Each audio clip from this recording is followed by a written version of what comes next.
Twilight reincarnated as Bella Swan's brother. Night Stalker Alex headed home, finding that Charlie and Bella had already come and were eating dinner at the table.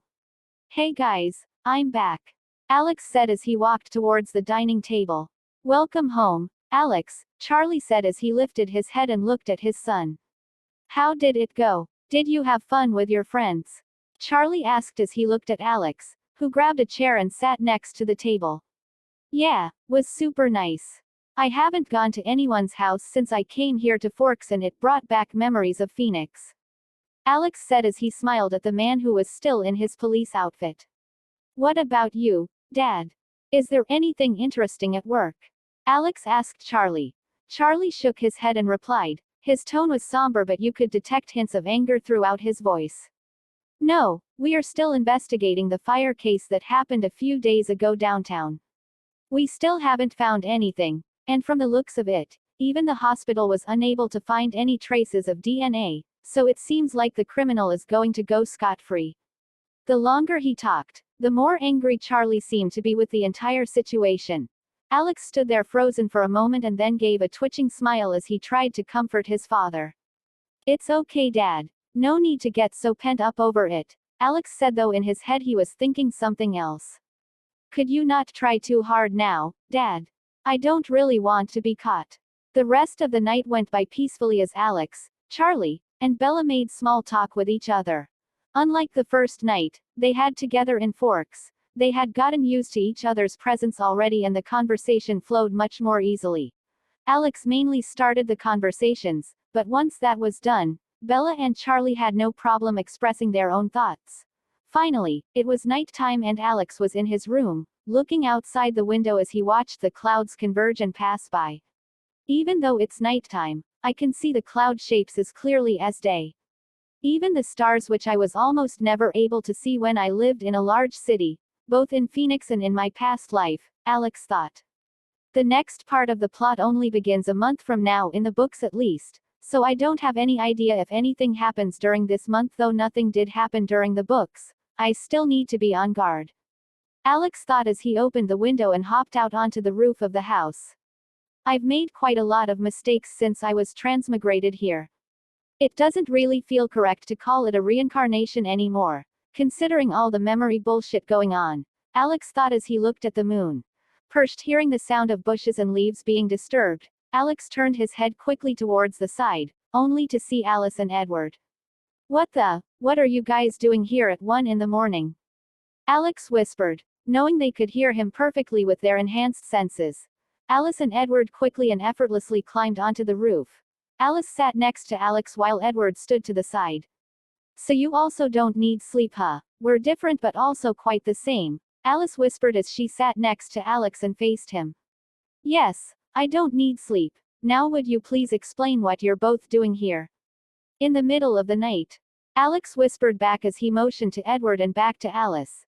Alice smiled awkwardly as she finally told her reason. "So, I know that you know about the mate thing and Edward really wanted to see Bella, but I decided to accompany him here in case you decided that he should rather see the back of a tree trunk," Alice said as she motioned to Edward, who was behind her. Edward just stood there frozen as he didn't move or breathe. Alex just looked at the two disco vampires. His thoughts froze as he looked at the two until a second later when he finally responded. "So you came here because you thought it was a good idea to let your brother come here and spy on my sister's sleep. Is what I'm hearing correct? Because it really isn't making a lot of sense in my head right now, Alice." Alice maintained that awkward smile, though it seemed to twitch as she nodded wordlessly.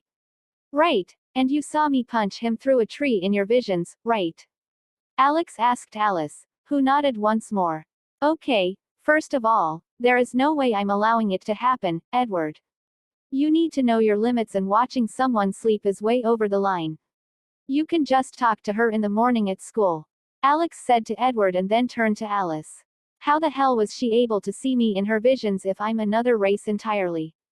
She should only be able to see people who had at one point shared the same race as her, so humans and cold ones only. This was also the reason she couldn't see Bella's future when she went to La Push," Alex thought as he stared at Alice for a moment. "You're able to see me in your visions?" Alex decided that the best way to find out was to ask, and so he did just that. Alice stood still for a moment and then shook her head. No, I just saw Edward at your house, or at least near your house, with about 10 trees broken around him. And so I simply deducted that the only one capable of that was you. Alice said as she faced Alex, who nodded and then froze once more. Your vision doesn't allow you to see me, so how were you able to know about the event where Bella gets stabbed? Alex asked once more. Alice just shrugged her shoulders and replied to him. I just read Edward's lips. He said your name, so I figured the white mist killing people should be you. Alice said once more. Visiting the wolves, right? The white mist killing people, Alex mumbled as he put up a twitching smile. Alice nodded and just stared at him. Well, what are you waiting for? Get out of here. Shoo shoo, Alex said as he looked at the two Cullen vampires. Edward finally spoke up since he had come here. I wanted to see Bella one last time, as I will try to stay away from her from tomorrow. Edward sighed as he came closer to Alex. Alex looked at the emo disco ball and shook his head. Doesn't matter, Edward. If you want to say goodbye, then you can tell that to her face and not when she's asleep in her own bed. Her room should be a safe place for her. Not somewhere where she doesn't feel safe, and you spying on her most definitely break that. Alex said as he looked at Edward. His eyes slowly started changing colors. And I'm not joking around here, Edward. If you try anything, I'll make sure that Alice's vision becomes true. Got that? Alex said as his eyes fully became a shining crimson color. The aura that had been almost non-existent around Alex turned frightening, as if you were looking at some kind of starved beast ready to be released from its chains and tear you apart. Alice quickly held up her hands and interrupted the two. All right, let's calm down, you guys. How about Edward and I just go back? Alice said as she got up on her feet and went to grab Edward's hand and head away. Grabbing his hand, however, Alice noticed that Edward wasn't moving. He was stuck in place as he looked directly at Alex. Sigh. Don't do this, Edward. I'll tell Carlisle and he will not be happy. Alice said as she looked up at her brother's face. Edward stood still for a few more moments and then faced Alice and nodded. Turning around, he started walking away, his steps as quiet as those of a cat. Alex stared at them for a few moments and then turned his head around to look at the sky once more. Why the hell did that bastard even get so stuck up on seeing Bella? Is the mate bond really that strong? If it is, then it's just dumb to try and go against it, and for a whole month at that, until Bella is in danger once again in Seattle. Alex thought as he sat there for hours. The sky started brightening up once more when Alex got up on his feet, headed to his window and went inside his room. I would have supported them, but why does Edward have to be a damn bipolar piece of shit through the entire early story? Alex thought as he sat on his bed. I can use this month when nothing happens to go, and I can look around the reservation and meet up with the shapeshifters. The problem is if they can smell that I'm a vampire or not. Jacob hasn't undergone the transformation yet, so that could explain how he didn't smell me, but Sam should have already gone through it, and maybe some of the other guys in the pack as well. Alex continued to think about whether he should risk it and go to La Push or scrap the idea. Fuck it, I'll just go. If they try anything, then I'll just beat them up. I am done being so goddamn careful around others who are also supernaturals. Alex mumbled. Alex laid down on the bed and tried to get a wink of sleep. It was, however, futile, just as every other attempt he had made. Seconds ticked, hours passed, days and weeks followed. Alex had gone to school, come back, and followed a regular routine of going to the forest to get better control over his full transformation. At school, Alex found himself pissed at the fact that Bella was now in a shit mood almost all the time. Edward was in the same case as her, however. The stubborn disco ball, as Alex had nicknamed him, simply refused to break this self-induced isolation of his. Alex also talked with the other Cullens, mainly with Alice, Jasper, and Emmett, though the meetings had gone down as well. At most, he would see them when he had class with them, but otherwise, ever since the night on top of the roof, a small distance seemed to have been formed between them. Alex thought it was because of Edward, who seems to hate his guts nowadays. Driving down the road in the old truck, Alex thought to himself. Why the hell is he even pissed at me when I only refused his weird stalkerish behavior? The fucker even tried to do it more than once, and I only stopped him and didn't even kick his ass, Alex thought as he took a right turn. It's already been 2 weeks since the first time. At least he only tried it 2 more times, though it feels weird to say that 3 attempted stalking incidents aren't a lot. Alex thought as he looked around the road. He was currently heading to the Quileute Reservation. I messaged Jacob earlier and he sounded like the happiest dog I've ever heard when he found out I wanted to visit. Let's just hope this small trip doesn't end up turning sour. Alex thought as he started slowing down the truck. In front of him were some metal gates that looked as if they had been made from metal scraps if Alex had to be honest. Quileute Reservation. Alex read the small sign next to the gate. It's time I finally saw some wolves, huh? Alex thought. Jacob Black getting out of the truck. Alex went to the makeshift gate and raised it up so he could pass with his truck.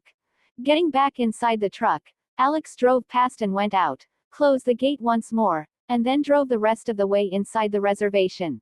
Looking around, Alex could see the lush forest beside the worn-out road. It seemed like this part of the forest was even more luscious and filled with wildlife than the vampire one.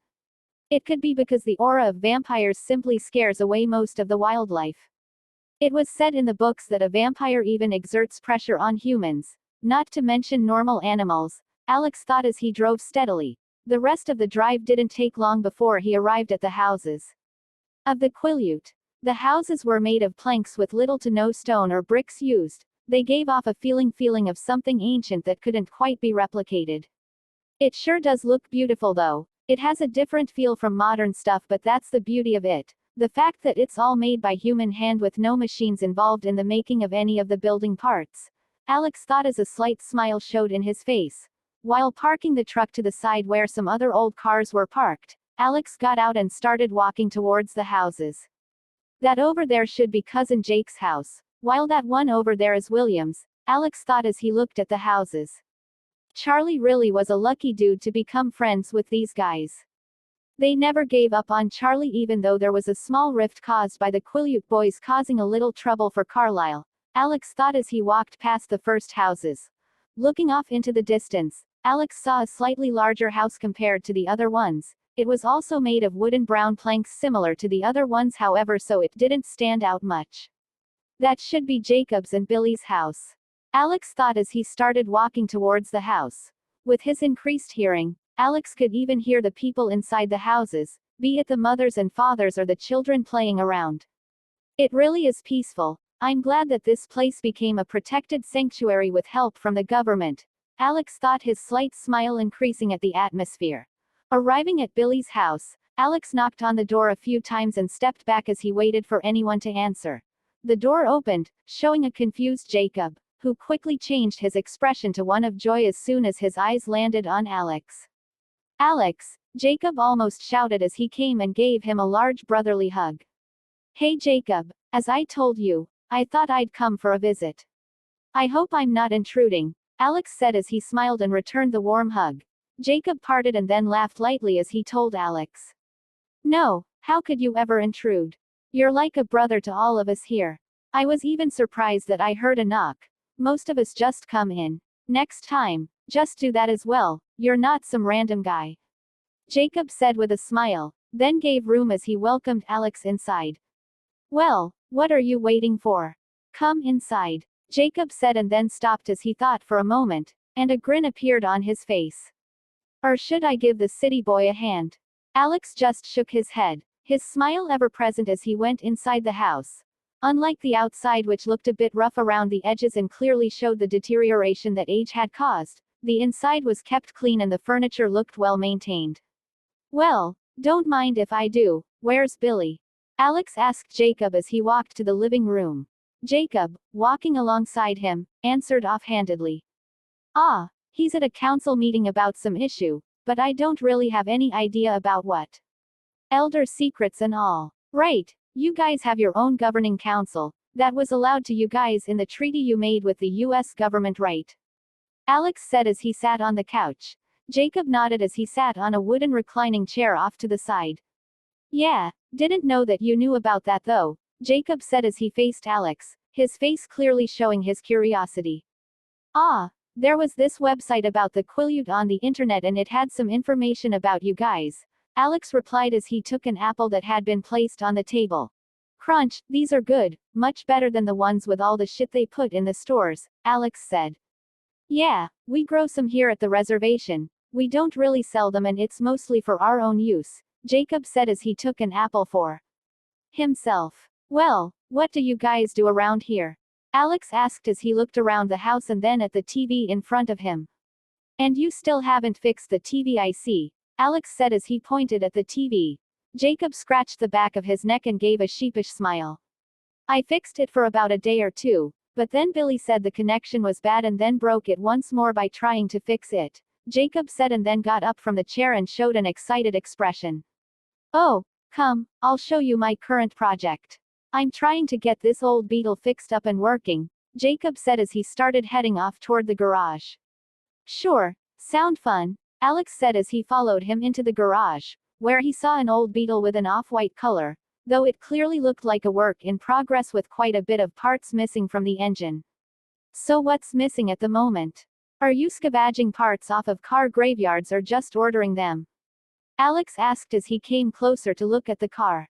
I usually get the car parts for cheap from the graveyards, but I'm having to order some as it's just not a widely used model and it's hard to find ones that are still in working condition, Jacob said as he went and grabbed a metallic part that he had left on a wooden shelf. Right now I'm trying to get a replacement for the crankshaft, but I'm having a bit of a hard time. I ordered one but they said it'd take a few weeks for it to arrive, and even then it could not be a usable part, Jacob said as he showed the clearly damaged part in his hands. Alex looked at it and nodded. Yeah, erosion really hasn't been kind to that. How did water even get in there? Alex asked as he looked at Jacob. Putting it back on the shelf, Jacob answered as he turned back towards Alex, his face showing his trademark sheepish look. Well, the HUD covering the engine was filled with holes when I got it, so I'm guessing it was caused by years of rain and just not being treated well by the original owner. Right, well, you wanna get started on this or do you have to wait for the part to arrive to do anything more?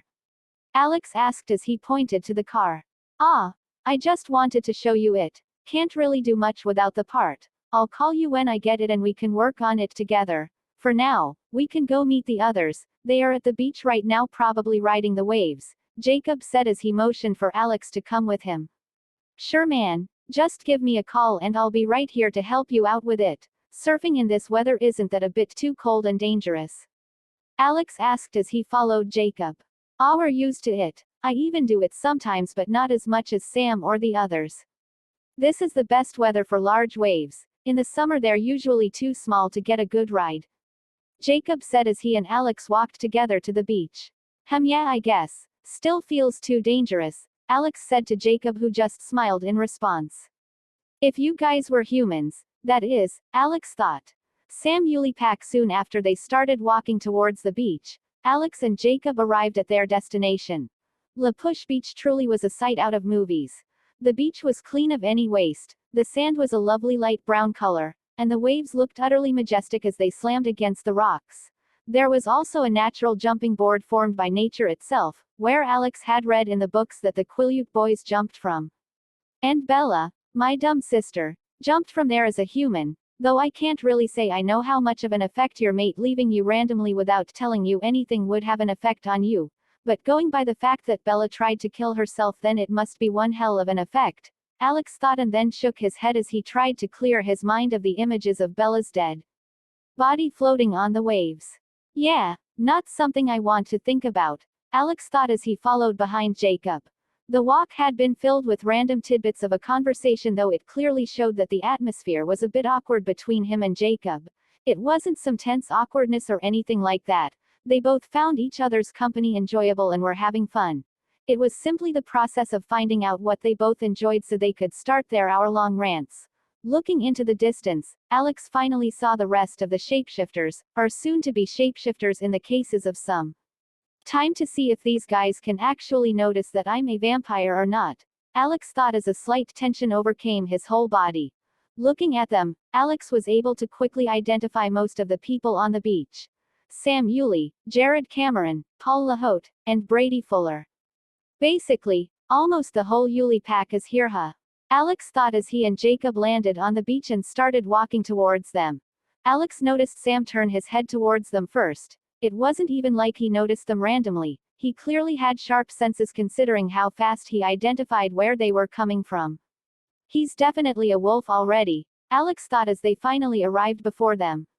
Hey guys, guess who decided to give us a visit? Jacob said with a large grin on his face as he presented Alex.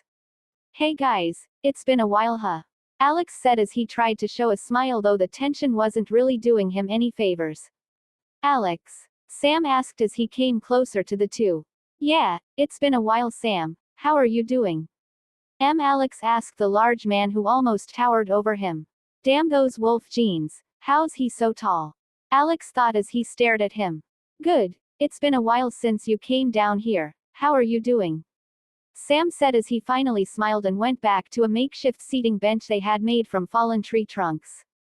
Good, I'm staying in Forks for a while, continuing my high school education here, Alex said as he followed Sam and sat next to him on the log. So what do you guys do around here? And sit already I still remember when we used to play together as kids, Alex said as he smiled at the others. Looks like they can't detect that I'm a vampire. Or it could also be that they know I'm not human but can't tell exactly what I am. Alex thought as he noticed Sam's expression hadn't turned hostile at any moment but it also wasn't how he had been greeted in the past from what he could tell with his scattered memories. The others also sat around on the logs. Jacob came and sat next to Alex. We just hang around here and surf mostly or jump from the rock over there. You wanna give it a try? Paul said as he pointed to the rock that Alex had seen before. Alex just gave a sheepish smile as he shook his head. I don't think I'm good enough to not risk death. Sorry, Paul, but it's just too scary. Alex said as he gave a light laugh. Sam and the others gave a laugh as well, and the atmosphere calmed down a lot more. The next half an hour was spent with the boys asking Alex questions about what he had been doing, why he had come to Forks, and just general questions. Alex also asked them about how life was on the reservation and if they had any other hobbies around besides surfing. Well, we mostly just help around the reservation, help with renovating any of the houses, and go fishing for food or take care of any of the crops around. Some of us also got work in Forks so they do that. Overall it's calm and nothing surprising really happens much. Jacob answered. I see, I guess I'm the surprise of the week. Alex asked as he smiled at the guys. Surprise of the week. More like surprise of the year, Paul said as he and Jacob started laughing. Time continued to pass. And some of the guys started surfing once more while Alex stayed at the logs with Paul, Sam, and Jacob. Soon it was starting to become dark so Alex got up, giving the guys who were riding the waves, and turned to the three to give them a goodbye as well. I'll have to go now. I don't really want to make Charlie concerned. Alex said as he extended his hand to Sam. Sam nodded and clutched Alex's hand. All right, before you go could we have a talk alone, however, Alex? Sam said as he held Alex's hand. His grip tightened as he looked into his eyes. Alex stood still for a moment and then minutely furrowed his brows as he nodded, staring directly into Sam's eyes as well. Sure, Alex answered. Turning towards Jacob and Paul, Alex gave them his goodbye as well. You can stay here Jacob, I'll just make Sam accompany me to the truck, Alex said and nodded towards him and Paul. See you guys. See ya another time, Jacob and Paul said as they smiled and gave a wave to Alex who smiled and turned around, walking back towards the houses with Sam. Finally, when they were out of hearing range, Sam turned his head towards Alex as they walked and asked him. You aren't human are you Alex? Sam said. His voice was deep and his demeanor had changed considerably from when they were seated together. He sure is trying to be intimidating though I don't feel any killing intent coming from him, and really Sam. Directly to the question, Alex thought and turned his head to face Sam as well, both of them still walking. Yeah, and neither are you, Sam, Alex said, his words causing Sam to stop walking for a moment but he caught up soon after as he continued walking alongside Alex. What are you? Sam asked and then added on. You don't smell like a vampire, at least, Sam mumbled as they walked.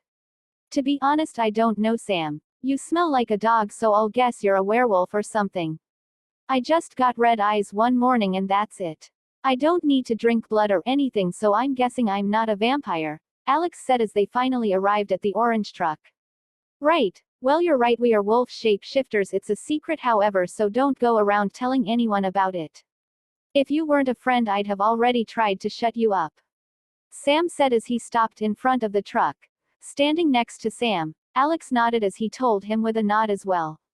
Right. Don't worry, I won't tell anyone, and make sure you don't either. You didn't really freak out, but those oldies at the council sure will, I'm sure, Alex said as he motioned to the wooden buildings they had left behind. Right. Also be careful of the Cullens. They're filthy bloodsuckers, Sam said as he extended his hand for another handshake. Taking it, Alex shook his hand and nodded. Sure, thanks for the warning, Sam. Sam nodded and then parted ways with Alex as he headed back towards La Push Beach. That sure was anticlimactic, Alex thought as he headed inside his truck. It's probably because I don't smell like a vampire or a cold one, otherwise that would have turned much more bloody, Alex thought as he turned on the engine and started heading back home. Blood work time flowed, and soon, it had been a month since Alex had been to the Cullens' house. Walking outside the house together with Bella, he hopped into the orange truck and started driving towards Forks High School. Driving the truck, neither of the two talked. It wasn't like they had to either, as the silence was comfortable instead of an awkward one. Today is the day Edward stops trying a little and even talks to Bella. It's blood work day, so they meet when Bella is going to the nurse with Mike's help, Alex thought as he drove the car over the puddles that had formed from last night's rain. I still have never seen this road be clear of water and puddles, Alex thought absent-mindedly for a moment, only to shake his head. Back on track. Don't get focused on random shit. From this day, the plot starts moving much faster. First of all, Bella and Edward start talking. Then Bella goes to La Push a few days later and learns about the vampire stuff from Jacob. And finally she goes to Seattle so she can escape the dance and gets attacked by those pieces of shit. Alex thought out the entire coming scenarios as he started planning how he should interfere with the whole thing. I don't really like the fact that Bella is being attacked by those punks. The problem is whether I should interfere and stop it from happening, which would stop Bella from learning about the Cullens from Edward himself, Alex thought as he finally arrived before the parking lot. Driving his car inside, he quickly found a free parking space and stopped the truck. We're here, Bells, Alex said as he took his backpack and got out of the truck. Once both were outside, Alex locked the truck and started heading towards the front door of the school with Bella. But I already know that stuff is going to change, and if Bella finds out about the vampires either way, then I can just stop all that shit from happening and just come clean with her myself. The Cullens can't stop me or tell me what to do either way, Alex thought as he nodded his head, finally confirming his own plans. I'll have to let the story flow until Seattle, however, so I just won't go with them to La Push. Alex continued his thoughts as he entered the school and walked through the hallways. Hey, Mike and Eric. Good morning, Alex said as he waved his hand at the two boys. Hey, Alex, good morning, the two guys responded as they came to walk next to Alex. So, anything interesting going on? Alex asked like he did every day out of habit. Mike's smile grew as he nodded for the first time to Alex in what felt like weeks, and it probably was. Finally, there is something interesting. You keep asking that question every day. We are planning on going to La Push this Sunday. Are you coming? Mike asked Alex while they walked through the crowded halls. No, I don't think I will. I have some other plans, Alex said, turning to Bella. What about you, Bells? Do you want to go with them? Alex asked, hoping to God that she would follow the plot of the movie. Sure, I won't have anything to do either way, Bella said as she looked at Mike and Eric. Anyone else coming? Bella asked them. It's only our table. Me, Eric, Jessica, and Angela, Mike said as he pointed to Eric as if his name wouldn't be enough to identify the boy. All right, well, you guys should have fun. I'll be going ahead to class first. See you guys later, Alex said as he headed to his own class while the others went their own ways. Alex's first class of the day turned out to be biology, and surprise, surprise, they were doing blood tests. Right, thank God I don't have that urge to go insane over blood. Otherwise, I'm afraid of what I would do with how new I am to this vampire shtick, Alex thought as he waited for his turn. And then a thought suddenly appeared on his head. Wait, shouldn't my blood be different from that of normal humans? What if they find something wrong with it? I might be overthinking this, but better overthink than risk this, Alex thought and immediately raised his hand. Yes, Alex? The teacher asked as he looked at Alex. Keeping a straight face, Alex asked with an unwavering voice. I feel like I'm about to vomit, Professor. Could I be allowed to go to the nurse? Alex said while trying to sound completely normal and not embarrassed as hell. This isn't embarrassing at all. People will not think I'm a bitch. It's just a normal reaction. Alex's thoughts went on as he tried to delude himself with his trademark overthinking every single thing. The professor, Bob Banner, nodded his head as he made a face as if it was understandable. For sure, Alex, we always get a few every year, Bob said as he motioned to Alex that he could go. Nodding his head in thanks, Alex took his backpack and headed outside the classroom. Thanks, Bobby, Alex thought as he increased Bob's reputation on his own social list. The rest of the morning classes were thankfully much easier to get through, and soon it was lunch break. Heading to the cafeteria, Alex went inside and headed towards his usual spot next to Bella, only to find her missing. Looking around, Alex tried to find her, only to find nothing. Then, it came to him a second later. Right, Edward drove her home because she got sick from smelling the blood, Alex thought as he nodded his head and headed to his table, only to decide otherwise. Turning around, Alex headed toward a table at the end of the hall.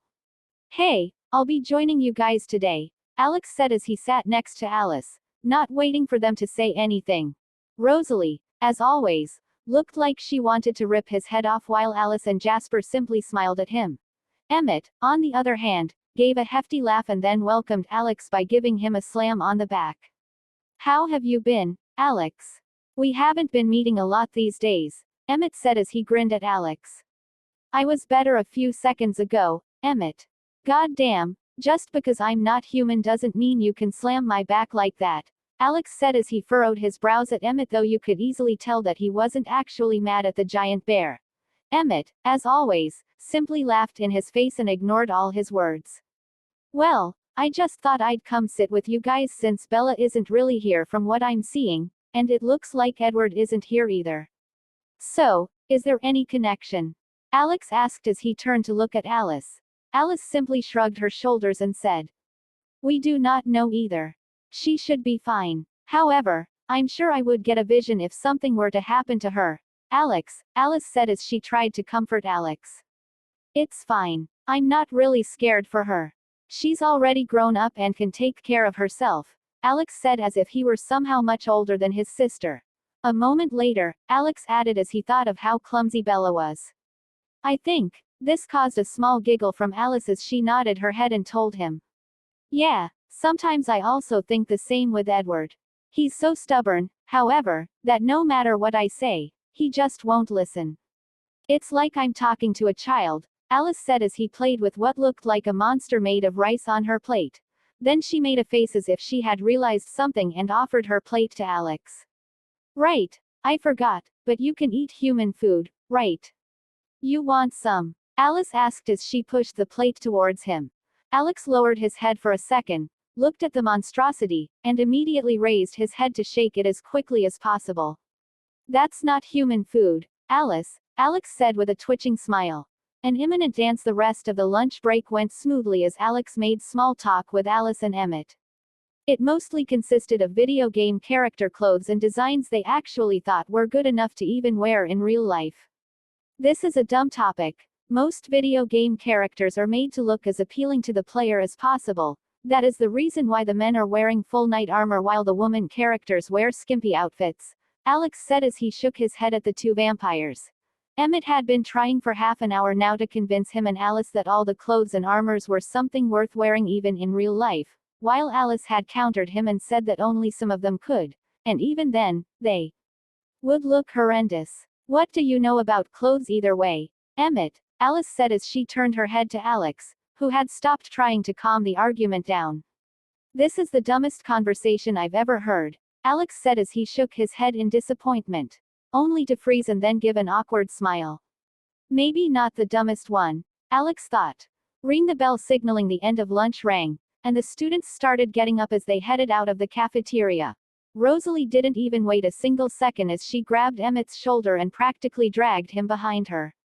I really don't understand what's up with her, Alex mumbled as he looked at the woman's retreating back dragging a bear-like man. It sure does make for a comical sight though, doesn't it? Alice asked as she gave a slight smile. Alex nodded. It sure does look comical. Alice then turned to face Alex and then made an expression as if she was sorry. I am sorry about her behavior and that we have had to say this so many times, but she will warm up to you soon enough. It's just that she has her own reasons for being so closed off, and I hope you can understand that. Alice said. For once her cheery mischievous attitude was gone, replaced with something much more serious, more fragile even. Alex looked at her for a moment and then nodded as he got up from his seat. Turning towards Jasper and Edith, Alex waved and said his goodbyes. Turning his head towards Alice once more, Alex told her. I understand, Alice. It's not her obligation to like me, and neither should she be forced to. I'm sure she has her own reasons for disliking me and I can respect that. Thanks, Alex, Alice mumbled as a smile bloomed on her face. To Alex, it felt like his breath had been sucked out of his lungs as he stared at her. For a moment, it almost felt like the whole world revolved only around him and Alice. It was broken soon after, however, and Alex nodded. Well, I'll be going now, Alice. See you sometime, Alex said. Alice nodded and then added on. Sure, you have my number though you don't ever really call or text me. That isn't nice, you know, Alex. Alice said as she looked at Alex, her brows furrowing minutely. Holding his hands up in surrender, a sheepish smile emerged on Alex's face. I'll call or text you. I promise, Alex said as he slowly retreated step by step. Alice simply widened her smile and nodded, finally back to her usual unstoppable happiness that seemed to almost radiate off of her. Heading out of the cafeteria, Alex started going toward his next classes. Meeting up with Mike halfway, they walked together and headed into the class. The rest of the classes weren't anything interesting and soon ended as well, with the final bell of the day ringing and signaling the end of the school hours. Heading outside, Alex quickly arrived at his truck and hopped in, turned the car engine on, and reversed out of the parking lot. Driving his old beat-up truck, Alex heard the students talking among themselves. So, who are you taking to the dance? I still haven't decided, though I'm thinking I'll ask Jerica. William asked me to the dance.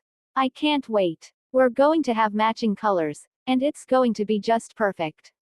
Finally, Alex drove out as he started his drive to the Swan household. They have already started getting prepared for the dance, huh? It's kind of annoying that I can't participate. I'd love to dance with someone. Maybe I could have asked Alice. Alex thought as he imagined what it would be like for him to go to the dance with Alice. We would most definitely look the best, Alex thought as he shifted gear, hoping the truck would go just a bit faster, but it was no use. No matter how hard he stepped on the pedal, the truck would simply make noise and not go any faster. If it had a voice, then I'm sure it would be complaining. Alex smirked as he thought about the old orange truck complaining about Alex's abuse. The drive to the house wasn't long as always, with Forks being what could even be considered a backwater city with not a lot of cars or people for that matter.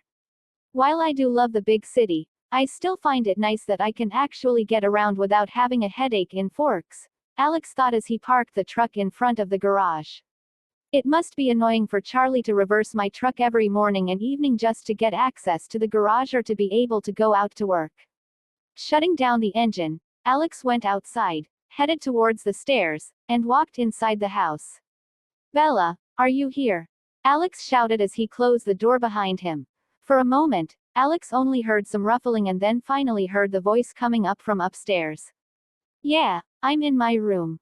Bella's voice was heard, and from the tone, she clearly wasn't in the mood for any of Alex's teasing or the little bit of trolling that he did. Please just become lovers already. This shit is getting annoying, Alex thought and shook his head. Heading upstairs, Alex fell down on his bed as he took in the calming coldness of the sheets. I have been training on and off, but I'm still not quite ready yet. While the control of my full transformation has gone up dramatically, I still don't feel like I'm actually in control when I'm transformed. Alex thought as he pondered any solutions or ways to be able to train and further his control over the transformation. Hiking problem is that I don't know what I will do once I'm transformed. I don't want to repeat another bar incident. I got extremely lucky to be able to escape detection once. I don't want to push my luck, Alex thought as he sat on his computer chair. Getting up from the chair, Alex took the desk, dragged it for a few inches, and then took something out from behind it. It was a hard, leather-covered notebook. It's so much easier to just write my plans down, Alex thought as he opened the notebook. It was filled with what others would consider chicken scratches. From what I've seen, this is the timeline until the dance or Seattle incident. Alex thought as he looked at the notebook. And then sweat started dripping down his temple. I swear I used to be able to read this, Alex thought to himself as he tried to understand his own chicken scratches. Sigh. Closing the notebook, Alex threw it on his bed. I've been trying so hard not to get swept up in the plot, but at the same time, I've been following it to AT, Alex thought, his eyes slowly changing intent. Why should I let Bella go through something like that? Bella, who for the last month has treated me better than most, if not everyone, in my past life, Alex thought and clenched his fist. Fuck the plot, as if I'm going to let that shit happen, Alex thought as he made up his mind. Heading towards the window, Alex looked outside, a new habit that had been formed since he had come here in Forks. Time quickly passed, and soon, it was the next day, a Friday. Heading to school, Alex looked at the disheartened Bella whose expression was constantly downtrodden since she had woken up. Okay, what the matter, Bells? You look like someone killed and ate your cat, Alex asked as he drove down the road. Bella raised her head and even widened her eyes for a moment before shaking her head quickly at Alex. Nothing, Alex, it's just the morning. Nothing else, Bella said as she turned and stared out of the side window. I really want to just daze you and make you tell me right now, Alex thought. Not long after, the orange truck arrived at the school. Bella started to look around immediately after she came out of the truck, and then moments later the disappointment on her face grew. Alex was intrigued, and he started looking around himself. The Cullens aren't here, Alex thought as he felt like a light bulb light lit up in his head. Right, they do go on a trip since it's going to be sunny today, and they don't want others to know they are actually disco balls. Alex nodded to himself and then smiled as he put his arm around Bella's shoulder and whispered. Miss Edward already. Weren't you together with him yesterday? And from what a little birdie told me, you even skipped classes with him, Alex said as a large, mischievous smile took hold of his expression. Bella's face lit up like she was some traffic stoplight. Pushing Alex away, Bella almost stammered her denials and started stomping off toward the school's entrance. Alex was left standing there alone. He, however, didn't feel sad. His emotions of joy were through the roof as he found another way to tease Bella. This is turning out to be a much better day than I expected, Alex thought as he smiled to himself, looking like a total psychopath to everyone around him, and then started heading toward the school as well. Oh right, I forgot to lock the truck, Alex thought as he backtracked once more. Finally, after locking the truck, he started heading to the gates for real this time. The rest of the day wasn't something to talk about in Alex's opinion as he walked towards the truck with Bella. So, you going to La Push tomorrow? Alex asked Bella as they walked alongside each other. Bella gave a nod. Yeah, it's mostly just our table though. Jessica said there might be 2 or 3 more people, Bella said as she walked while watching her feet, trying to not stumble onto something as always and then faceplant the ground. How are all of you going there? You taking the truck? Alex asked as they arrived at the Orange Beast. Bella shook her head and answered. No, Mike has this van that he will be taking us with. He should be coming to get me early in the morning tomorrow. Alex nodded as he unlocked the truck and hopped into the driver's seat. Bella quickly joined him as she sat on the passenger seat and closed the truck door. However, the car door was so old that you had to slam it multiple times for it to actually close. Bang bang bang. Alex just stared at his sister and finally couldn't stop himself. Do you want me to help? No, I've got this, Bella said, her expression furrowed as she tried to close the car door. I can just go outside and close it for you, Bells, Alex said when Bella finally slammed the thing one last time, and it fully closed. You didn't need to, Bella said as she showed a smile that made her look like she had just made the greatest achievement of humankind. Alex nodded slowly. Right, sure, Bells. Reversing out of the parking space, Alex quickly drove home. Once they were inside the house, Alex and Bella quickly separated as one of them went to study whilst the other took his phone out and lounged on the couch in the living room. All right, I guess I can see what she's doing, Alex thought as he sent a message. Hey, and then he waited for about 3 seconds until he felt his phone vibrate. Ding, hey Alex. You finally gathered the courage to send a message, huh? I'm so proud of you, it only took her one message to start teasing me, huh? Alex thought as he stared at the text message with a twitching smile. So hiking, huh? It must have been fun. How did it go, hiker Alice? Alex wrote and sent. Thankfully, it seemed like Alice was one of the best people to text with. Ding, finally, someone that doesn't just leave you without an answer for hours. Mike will see how awesome it is to wake up with purple hair looking like a look-alike Barney someday. Alex thought as he snickered at his own imagination. Oh, it was just lovely, Alex. You really should have been there. It's too bad that the small kids have to go to school. Alex stared at the text for a moment and thought. Childish tease but valid. Quickly, he wrote a text and sent it. I'd rather be a kid than a disco ball. The answer took a few minutes, and this time, Alex waited. Ding, hey Alex, this is Jasper. Alice is currently dying of laughter.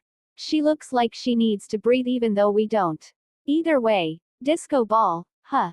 I guess that's a way to call us. Alex's smile turned into a grin as he continued texting back and forth with Alice throughout the night. Choice the next morning arrived quickly, and Alex heard Bella getting up and starting to prepare for her trip to La Push. Hey, I have to go now. See ya later, Alice. Goodbye. Closing his phone, which was connected to a charger, Alex sat up from his bed while he had texted all night. All right, Bella goes to La Push today, and Jacob tells her about the Cold One's legend. Alex thought as he nodded to himself and then sat there waiting. Waiting. I have nothing to do, Alex thought as he heard Bella go downstairs to eat breakfast. Mike even came to get and they started heading to the beach. Alex was left in his room, and the only sound in his ears was Charlie's loud snoring, which he could hear quite clearly with his enhanced hearing. I wonder if I give a kid a PC and make them use inverted mouse controls until he's used to them and then take them back after years, will he then lose the ability to use a PC mouse forever? Alex thought as he stared at the wall. However, he shook his head a few moments later and got up from his seated position on the bed. I just had the best idea ever, at least for the moment, I think. Alex thought as he got dressed up quickly in his default black leather jacket and black jeans with a white shirt. Quickly heading downstairs, Alex stopped at the living room table to leave a post-it note telling Charlie that he was going out. Heading outside, Alex grabbed the old truck's cars and hopped into the driver's seat. All right, time to go money hunting, Alex thought and drove out of the house and onto the road, driving towards Port Angels. Okay, so this thing isn't really going to hold the fuel that long, so I'm just going to go there myself. Alex thought as he drove the old truck. Finally, after about 10 minutes, Alex found a clearing in the woods and drove the truck into it slowly and even had to go outside of it so he could lift the truck over some of the bumps so that it wouldn't get damaged. All right, time to see just how fast I can go to Port Angels. Alex thought as a large grin took over his face. From what I know, I just need to follow this road, so I'll just run alongside it, and I'll be arriving at Port Angels soon. It should be about 40 miles away from here. Alex thought and closed his eyes. Quickly, his hair changed from black to silvery white, and claws started growing on his fingernails. His teeth extended, and his eyes turned feline. Snapping his eyes open, Alex clenched his calves and then pushed forward with all his strength. Bang! A loud sound was heard as everything that had been under his feet almost blew up instantly. A normal human would have only seen Alex for a split moment, and then the explosion would have happened. The longer he ran, the faster he got. There, however, was a limit to his speed.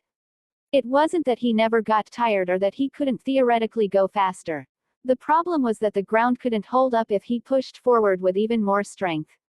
Damn, if I ran on asphalt, I would be able to go at much faster speeds, and I really shouldn't have worn shoes, Alex thought as he stared at what had once been shoes. There was only a white ring of leather left at his ankle. I guess I'll just have to be gifted some shoes by some thieves in Portland, Alex thought as he nodded his head as if what he was thinking was totally acceptable and they would truly just gift him their shoes if he just asked nicely enough. Of course, if I just ask for them, they will offer them to me with a large smile on their face, Alex thought as he ran. It didn't take long. About 10 to 12 minutes, to arrive at Port Angels. Seeing the city in the distance, Alex slowed down considerably until he finally stopped in place. Turning back to his human form, Alex's hair quickly turned back to its black color and so did his eyes. The claws turned back into nails, and his teeth went back to their human-like shape. Now I just need to run like a human the rest of the way. From this distance, it should take me half an hour at most, Alex thought, and then started running at speeds a normal human would. Half an hour later, Alex could be seen walking on the sidewalks of Port Angels. Now I just need to find the gathering spot of thieves, Alex thought, and started walking towards the center of the city. Looking around, Alex found the city quite clean of the worst of humanity, but that could also be the case just because it was still the early hours of the morning. Arriving at the central plaza of the city, Alex didn't head to its middle but headed directly towards one of the dark alleyways next to the plaza. Quickly, Alex found what he was looking for, a drunk homeless man sleeping on the road. These guys should know almost everything that goes on around here, Alex thought to himself, and then nodded and shook the man awake. Huh, what is it?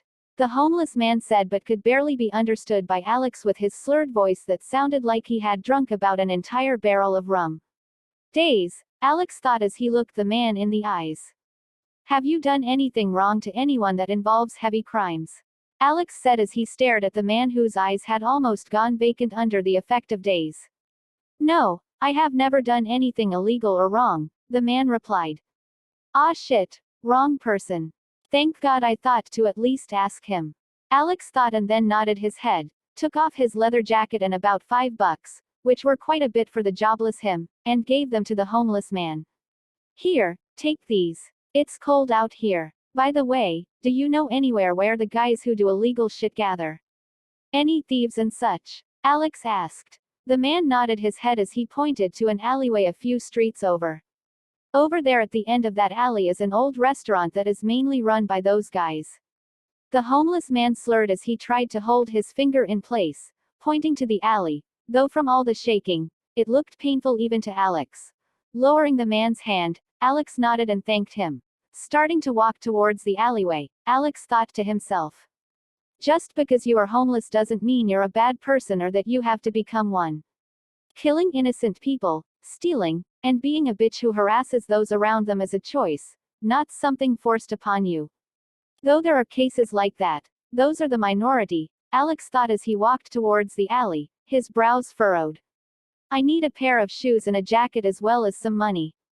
And since the police aren't doing their own job, I'll just do it myself, Alex thought as a slight smile took over his expression.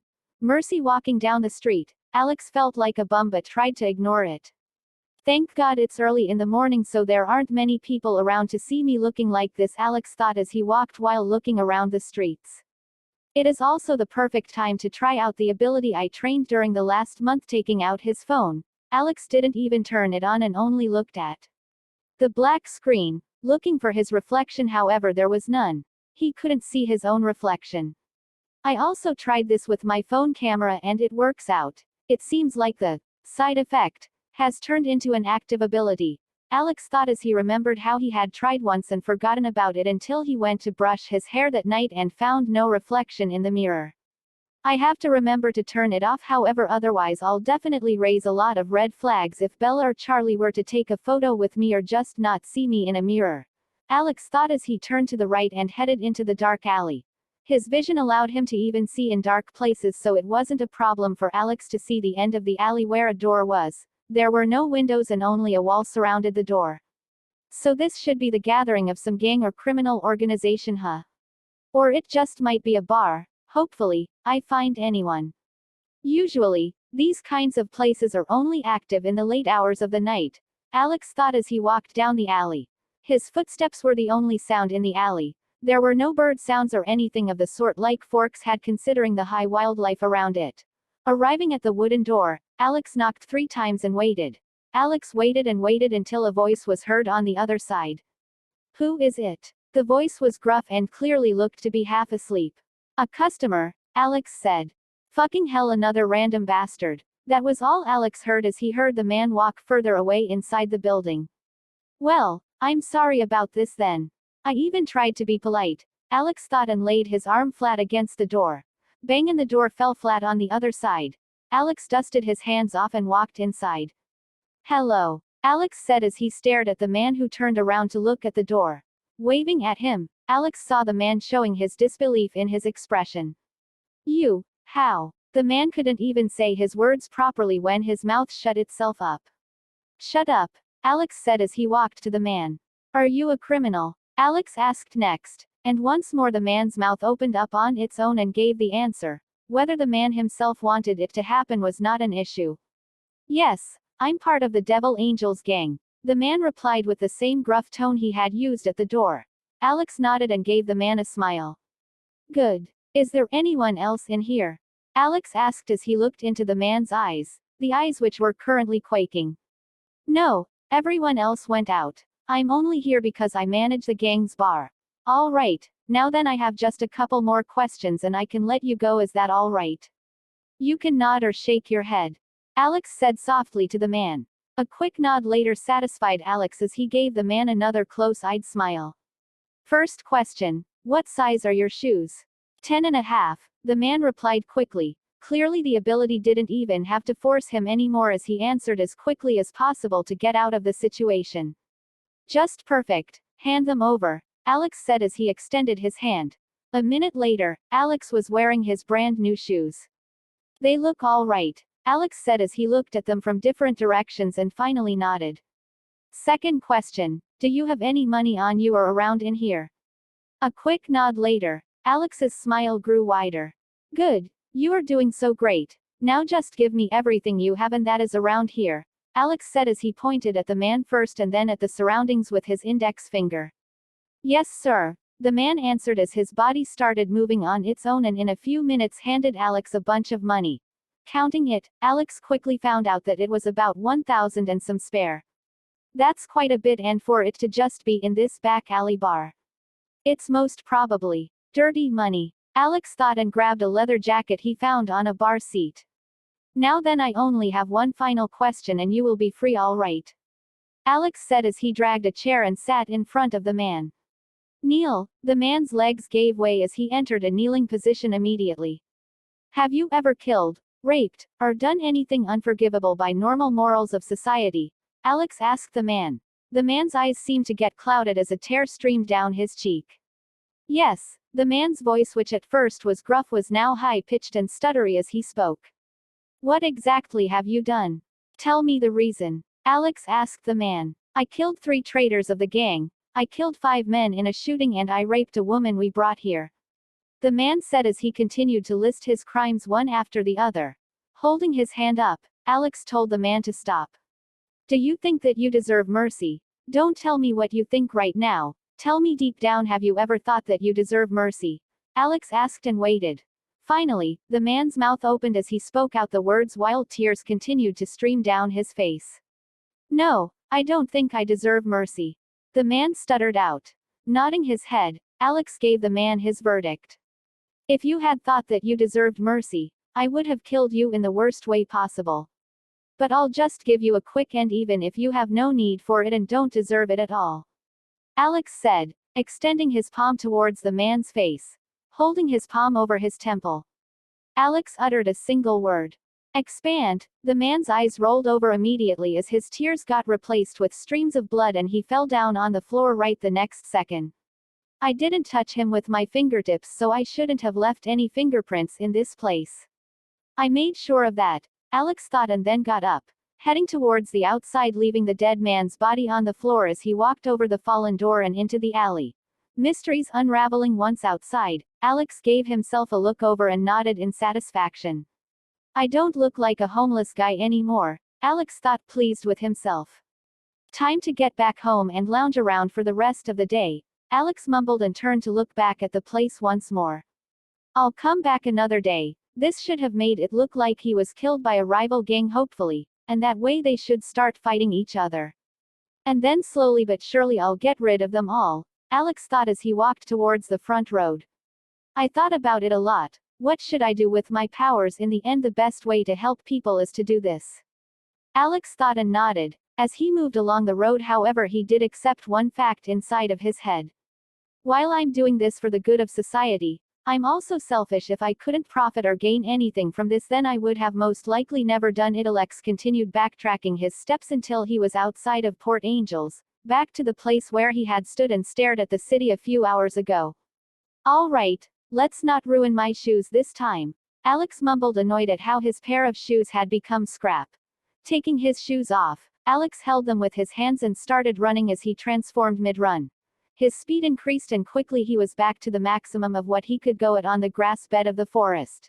Just like last time, it only took about 12 minutes and he was back at where he had parked his orange truck.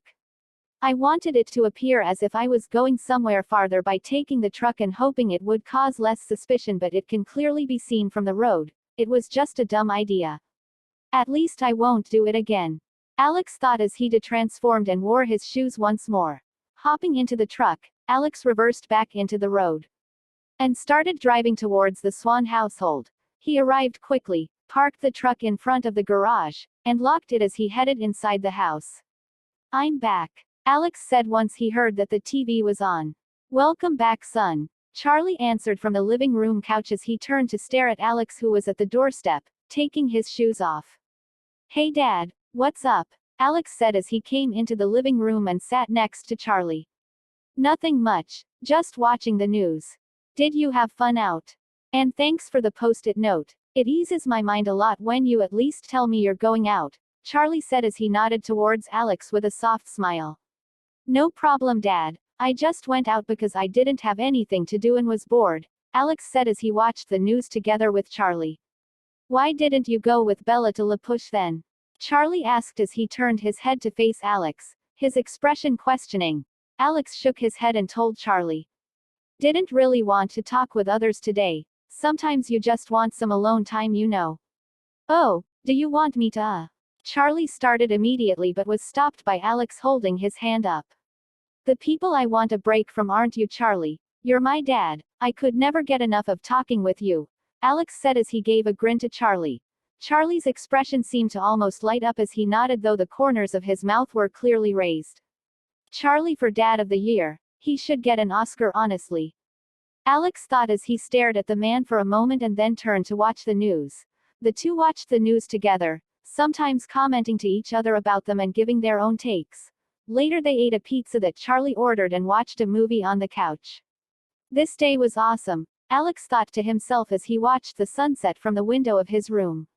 It's nice just hanging out with Charlie once in a while, and with how things are going to be in the future, I'll have even less of a chance, Alex thought as his smile turned flat. What will I do about Charlie later on? I can't tell him I and Bella are or will be vampires in her case.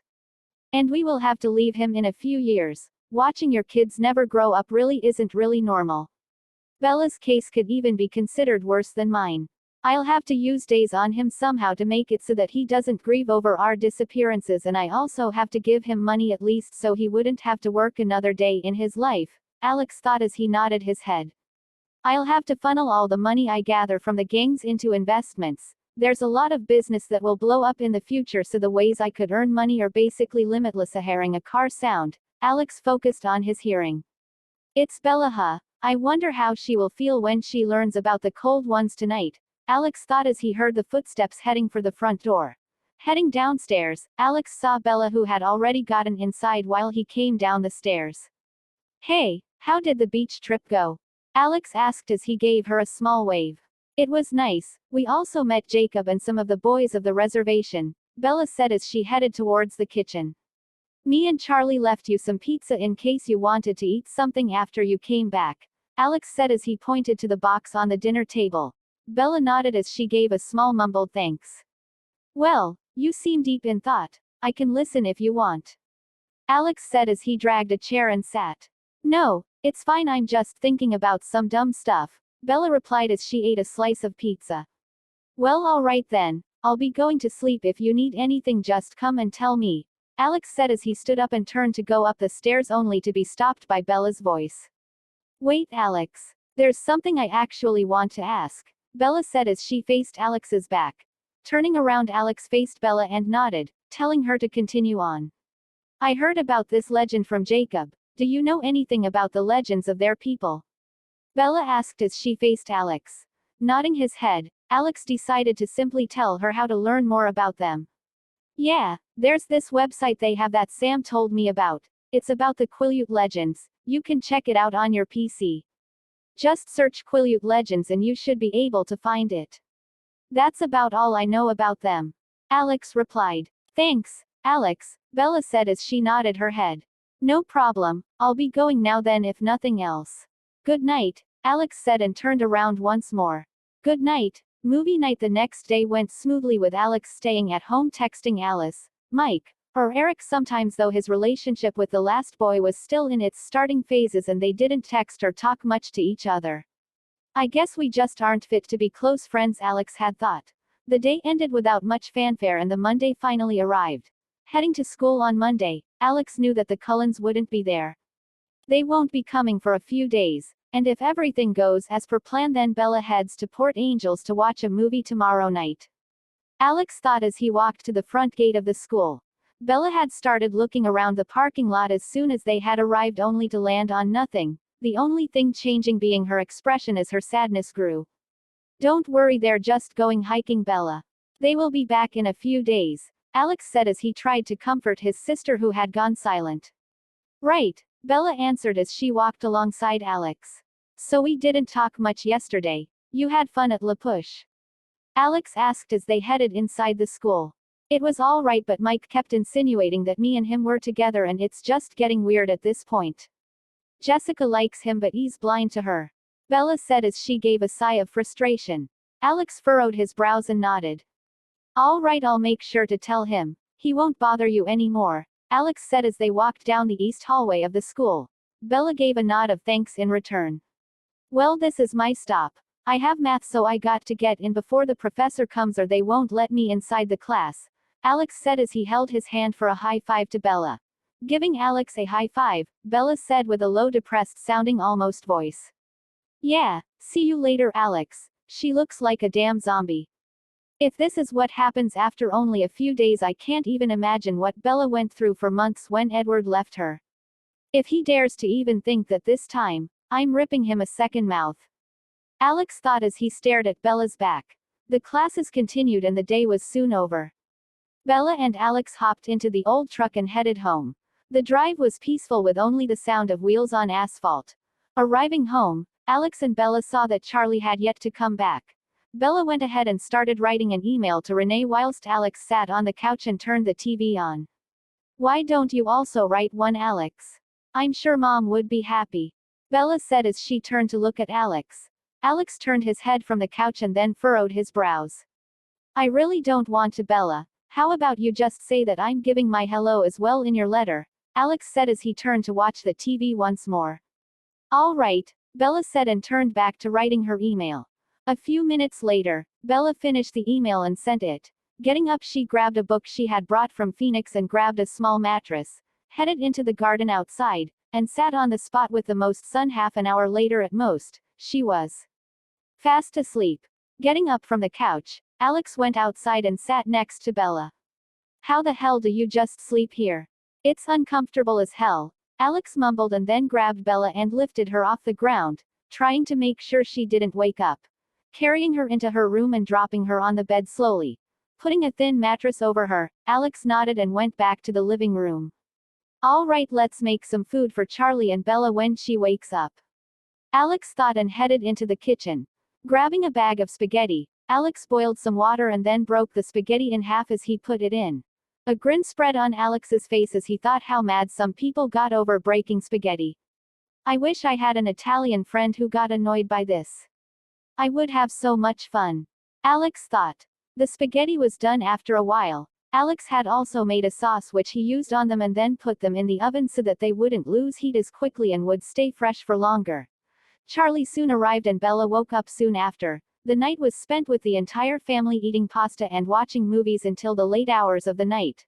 The next morning, Alex heard Bella wake up with a jump. She's been having nightmares for the last 2 nights now. I guess learning that your crush could potentially be a man-eating monster does that, Alex thought and then his brows furrowed. I hope she does not react too badly to me being a vampire. I know that she was pretty accepting of Edward and the others, but it's still an illogical fear at the back of my mind, Alex thought as he heard Bella get up and start dressing up. Today I need to get to Port Angels and fuck those bastards up before they can even come close to Bella. I'll just survey around the area she is at all times, Alex thought as he nodded to himself. Alex, are you awake? Alex heard Bella calling him from the other side of the door. Yeah, I'm just about to get ready. I'll meet you downstairs, Alex replied as he dressed up. All right, is all Alex heard back before hearing the sound of footsteps on the stairs. Huff releasing a breath, Alex readied himself both mentally and physically for the day to come. I can do this. I just need to not think just like I did back at the bar and the gang base. Alex thought as he nodded his head, trying to affirm his own decision more. Rash decision heading to school with the old truck. The atmosphere was as gloomy as it had been the past few days. Bella hadn't said a word, too far inside her own mind to even notice anything around her. The drive as always took only a few minutes and they arrived at the parking lot of the school.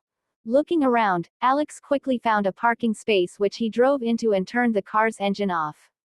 We're here, Bells, Alex said as he turned to face Bella. Ah, okay, Bella said, surprised as she lifted her head quickly and looked around, noticing that they had arrived at the school.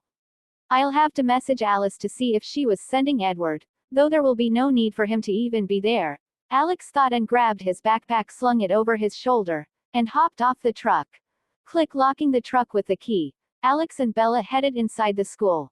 Without the Cullens there, the school truly was a mundane one with nothing really happening. If something did, then Alex would learn it in minutes, considering how fast news went around in this small town high school. Hours later, the last ring of the bell for the day rang and the students got up from their seats, heading towards the parking lot ready to head home, or in Bella's case going with her friends to Port Angels.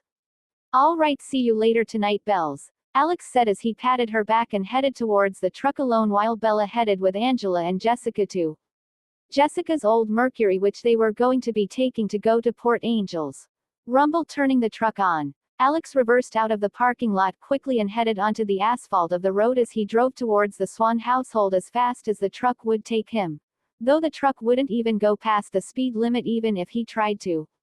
The best way to keep your children from speeding: give them a car that literally can't go past the speed limit, Alex thought as a bemused smile took over his face.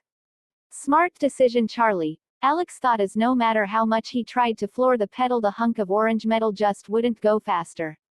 I could have gone faster if I ran in my normal form without even transforming, Alex thought as he shook his head. Finally, after a few minutes, Alex arrived at the Swan household and parked his car in front of the garage. Heading inside, Alex quickly grabbed a post-it note telling Charlie that he would be going out with some friends tonight and he didn't need to wait for him to eat dinner. Though I should have probably told him yesterday. I feel bad leaving him with just a note, Alex thought, but quickly shook his head, trying to get his thoughts back on track. I need to head towards Port Angels as fast as possible so that I can find their car and follow them. Alex nodded to himself, took his shoes off, and put them on his school backpack, which he had removed the books from earlier while leaving the post-it note. Let's get started, Alex thought, and directly transformed. The transformation kept getting quicker and quicker the more he trained and used it. By now it felt almost entirely natural and his body transformed at unprecedented speeds. At one moment Alex looked like a normal although impossibly good-looking teenager, and then the next moment he looked like a cosplayer who had a gift from God. That was only if you looked at him in a picture though. If you stood before Alex in his fully transformed state and you were a normal human, merely his presence alone would cause your blood to freeze and your mind to go blank from fear. It would be like a man looking at a lion who had its maw wide open and was staring straight into your eyes. It was the primal instinct of all living beings who stood before their apex predator. Fshu, and just as instantly you could no longer see Alex. He had vanished instantly as he started running. This time he decided to run on the main road. With the asphalt being a much better foothold than the dirt of the forest and not needing to try and avoid the trees, Alex was able to go much quicker.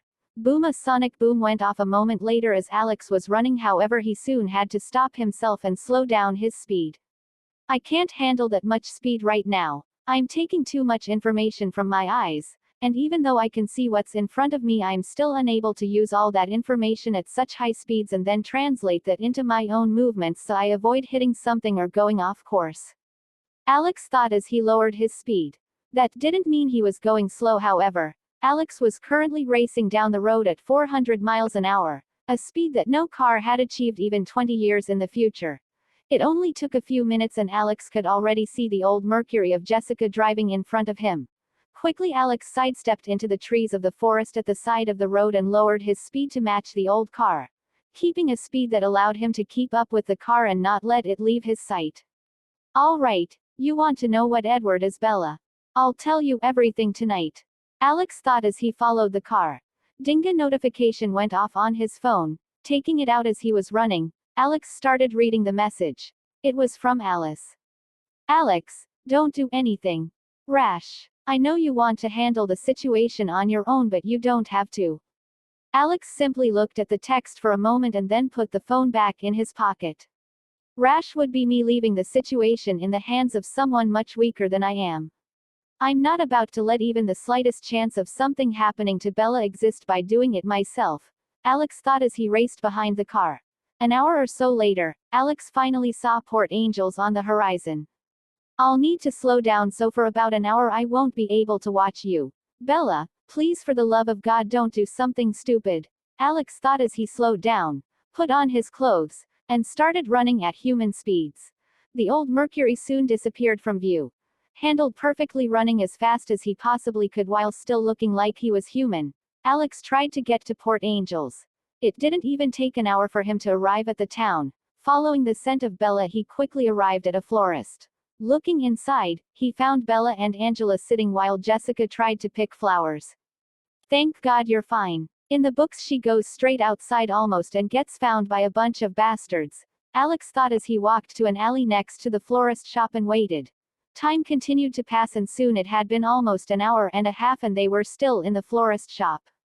What the hell? How can someone use up 2 hours just thinking what flowers they should get? Alex thought, bewildered at Jessica. Krang hearing the sound of the door opening, Alex quickly put his head outside the alley and looked at the shop. It was Bella. She had gone outside before the others, just like in the movie. All right, it shouldn't be long before she gets attacked, Alex thought as he continued following Bella from a distance. Soon Bella started walking on a side road, getting further and further away from the main streets. Alex, who was following her, had a dumbfounded look on his face. Did anyone ever tell her to not walk these kinds of roads? Alex thought as he stared at Bella, who continued walking without a care in the world. At this point, I'm actually thinking of letting her learn a lesson. Harry. A few minutes later, Bella turned her head and saw 4 men and 2 women. The men were putting something in their pockets. Something she knew. Thankfully they turned their back to her and she continued walking without stopping. I'm safe. They're not looking at me, Bella thought to herself as she continued down the street. Only now did she notice how far away from the main streets she had walked. Unbeknownst to her, the group had actually turned to look at Bella as she walked away. Is it a pig? One of them asked as he pointed at Bella's back.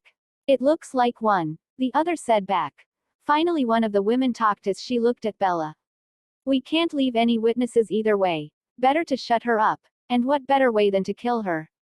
The woman's voice was almost broken. It was utterly grating to the ears and her face seemed to have been ruined by some sort of knife. Tap tap tap tap, sounds of footsteps were heard and the ground turned their heads. Another one. One of the men asked. Alex continued walking until he was right in front of the group. What do you want, officer? The woman with the grating voice asked Alex. Alex looked at her for a moment and then landed his gaze on the rest of the group. A small smile spread on his face. Officer? Alex questioned for a moment and then released a short laugh. You wish. And just like that, in less than a second after, the entire atmosphere had changed. The thugs who had thought they had the upper hand suddenly felt like they were about to die. Like they were about to be ripped apart right the next instant. Alex's eyes had changed their color in an instant and were now shining a crimson red as he uttered his first command. Kneel and shut the fuck up, Alex said as he watched the group kneel on the ground instantly. It didn't matter what they thought, whether they wanted to follow the action or even who they were. A command from Alex was absolute. Crouching down, Alex gripped the first man by the hair and raised his head to look at him. Do you know about the Hezring bar? Alex asked. The Hezring bar was the bar Alex had invaded the last time he had been in Port Angels. Yes, it's our gang's bar, the man said, his gruff voice stuttering as he looked at Alex in the eyes. He felt an innate primal fear. It commanded him to run, but his body wouldn't work because of Alex's command. He was stuck in a position where his entire body was screaming run while he couldn't actually move. It was a horrifying situation. Well, then that makes it easier, Alex said. Even if I kill these guys, I can still make it like it was gang violence. I can even make it that they killed themselves. That might be better. Alex's thoughts passed through his head quickly and he came to a decision. Getting up on his feet, Alex looked at the entire group and asked one last question. Did any of you join the gang by force, or did you all willingly join it? If it was by force, you may raise your hand, Alex said as he narrowed his eyes at the men and women on the ground. Their hands stood still. None of them had been forced to join the gang. Alex's smile got larger as he mumbled. Good. Perfect actually. Walking a few steps away, Alex gave one last command. 1 hour from now exactly, you all will go to the gang's bar and try to kill each other at all costs. Whoever survives will stab a knife in their own throat, Alex said and turned around walking away. The group rose to their feet and started heading away as well. Dead men walking, huh? I guess that makes sense, Alex thought as he stared at them getting further and further away. Was that really necessary? Turning his head quickly, Alex saw Alice standing a few meters away, her back on a brick wall as she stared at Alex. Alex simply looked at her for a moment and gave a small chortle. I managed the situation quite well, didn't I? Alex asked as the smile on his face turned into a smug grin. Alone, managed it perfectly, Alex. Really? Alice asked as she started walking closer to Alex. Yes, I dealt with the trash and Bella is safe, Alex said as he looked down at Alice, who was much shorter than him. Alice, however, didn't back down, nor did she remove her stare as she looked Alex directly into his eyes.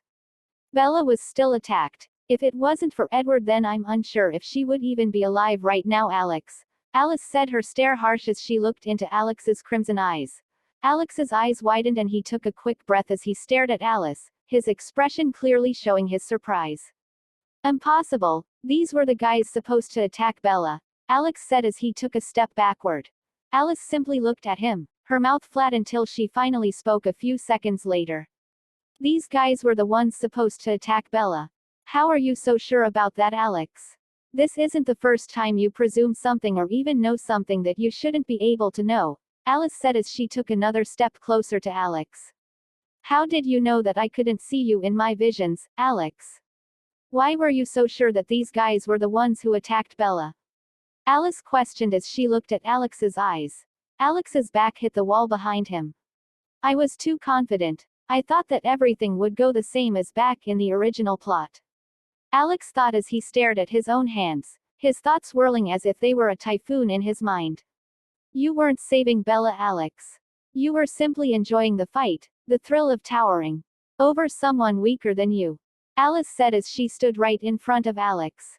No, that's not true. I was trying to save Bella, Alex said as he furrowed his brows, anger clearly showing in his eyes. Really, Alex? You aren't just lying to me, you're lying to yourself. You need to learn how to control your urges, Alice said as she showed a look of pity while looking at Alex. Alex simply shook his head, his eyes looked almost furious as he said.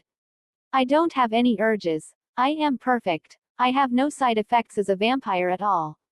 Really? Would you have been in a barely controlled state right now if you were a human? Would you want to kill something to relieve your anger, Alex? Another voice was heard as Jasper walked out from the shadows. Turning to face the new arrival, Alex simply stared for a moment and huffed. What do you think? Just because you can read emotions that you actually know what I'm feeling? You shouldn't even be able to feel my emotions, Alex said as he looked at the blonde vampire. Alice once again interrupted. Once again, how do you know about that, Alex? How do you know that Jasper can feel emotions? We have never even mentioned it to you. Not even once, Alice asked as she turned to stare at Alex. And then she suddenly asked another question.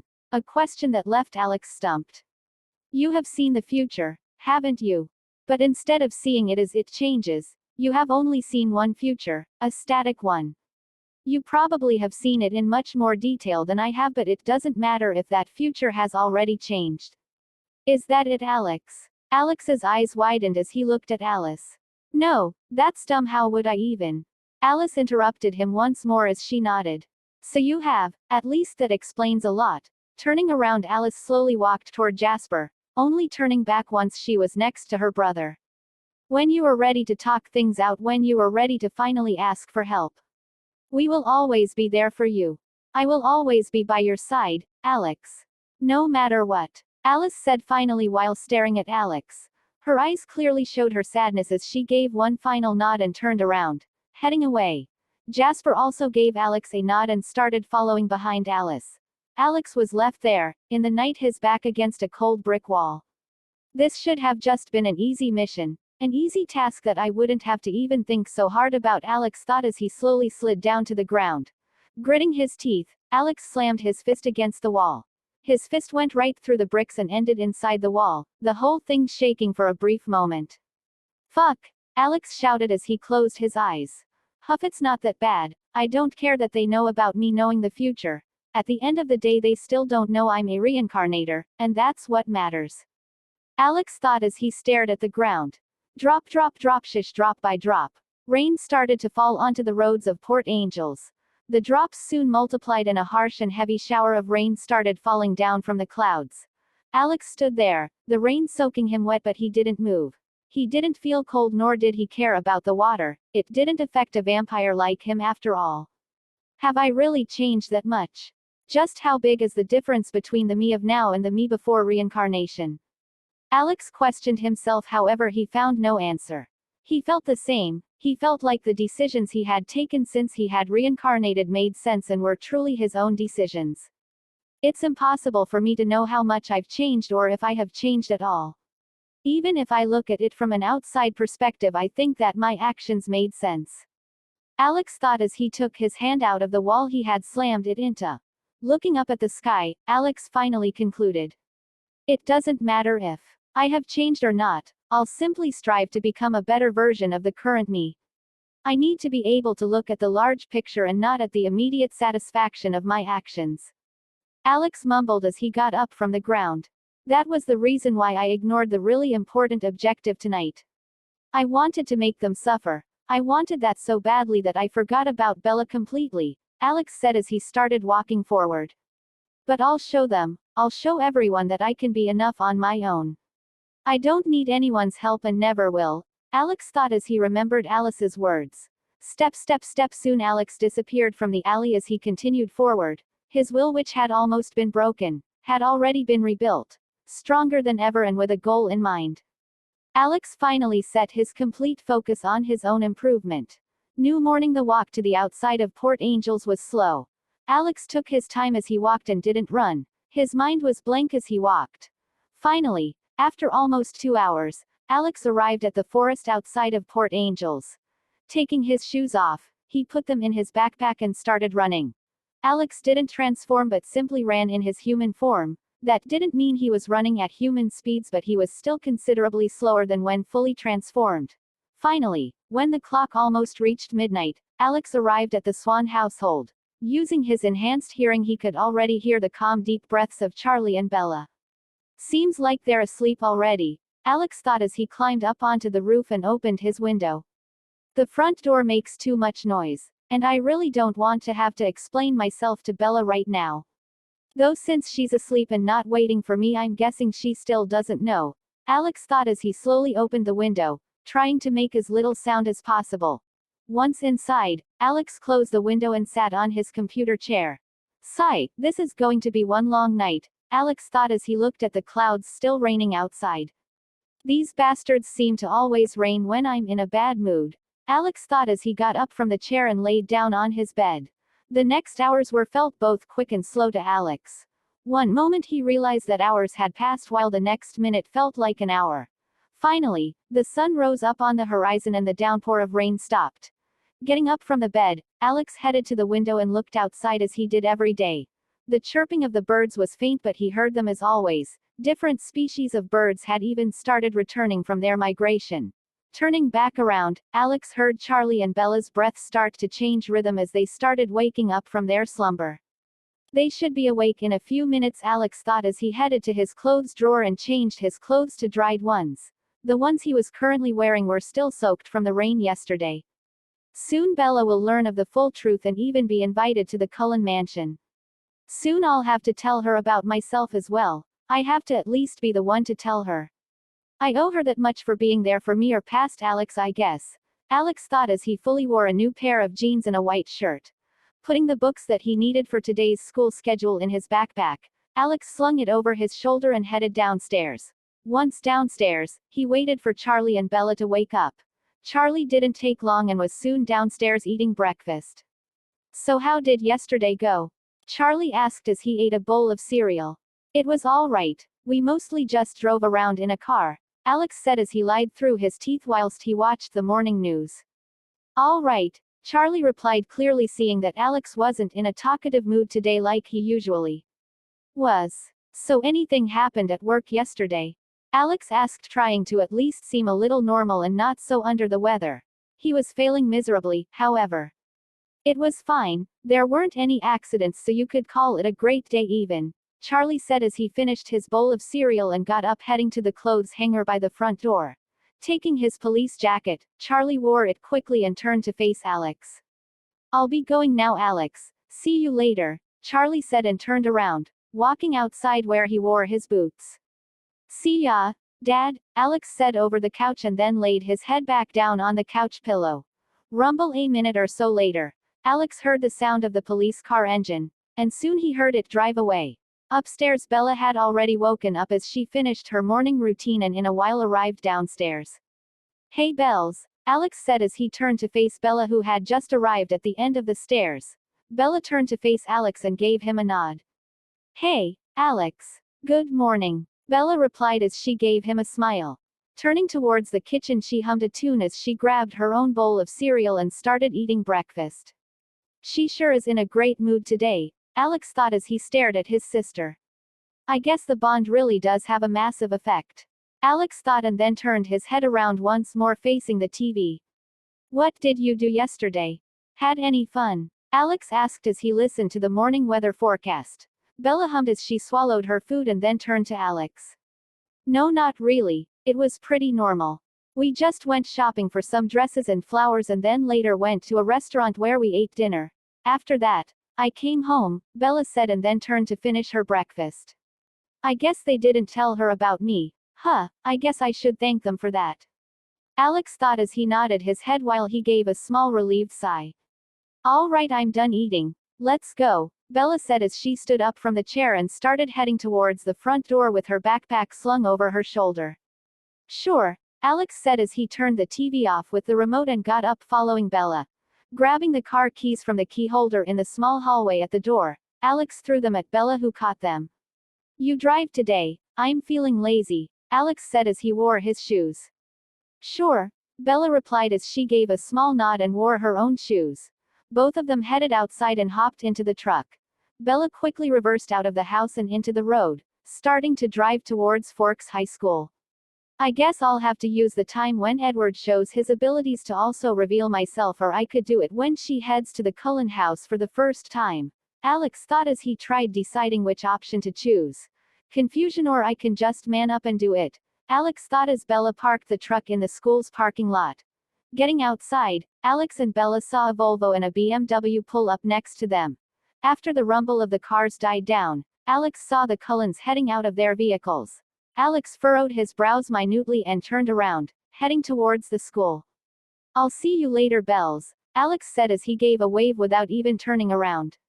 See you, Alex, Bella replied as she waved at his back. What's gotten into him today?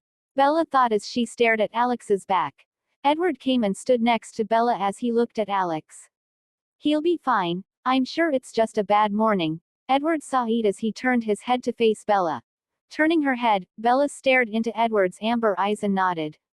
Right, I guess so. Alex arrived inside the school. He walked down the hall and into his class. His mind was still occupied with thoughts and he didn't even notice the passage of time as the first few classes passed by in a flash. Ring the bell signaling the start of lunch rang and Alex slung his backpack over his shoulder and headed toward the cafeteria. Releasing a soft sigh, Alex finally came to the conclusion. It had taken a lot of thought, but he finally came to a decision.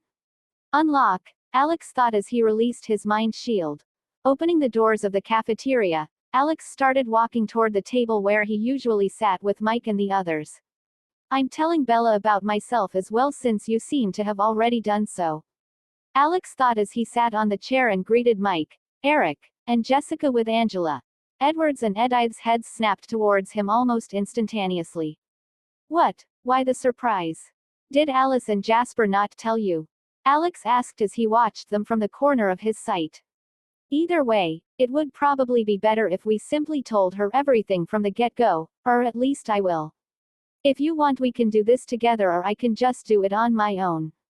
Tell me your decision after classes. Alex said and then closed his mind once more. So you scored the best three-pointer of your life? Alex asked Mike who had been talking to him since the beginning of lunch. Yeah, you just had to see it. It was the craziest shot ever, Mike said as he waved his arms around trying to explain the situation better. Right, Alex said. The rest of lunch and the following classes were boring and Alex didn't really have much to do. He did the work given to him and answered any questions the professors had. Finally the last ring of the day. Getting up, Alex immediately headed toward the parking lot. Whilst he walked, Alex maneuvered around the large crowd of students trying to get out as well. He was like a snake that managed to bypass everyone and soon arrived at the parking lot. Heading toward the old truck, Alex placed his back against it and waited for the Cullens and Bella to arrive. It didn't take long until Alex saw Bella and the rest of the Cullens heading toward him. Yo, Alex said as he gave them all a wave. Edward and Edith had a serious expression on their face while Bella simply looked confused. Rosalie always had that sulking look whilst Emmett and Jasper were almost expressionless or maybe they just didn't care at all. Alice, Alex thought as he stared at her.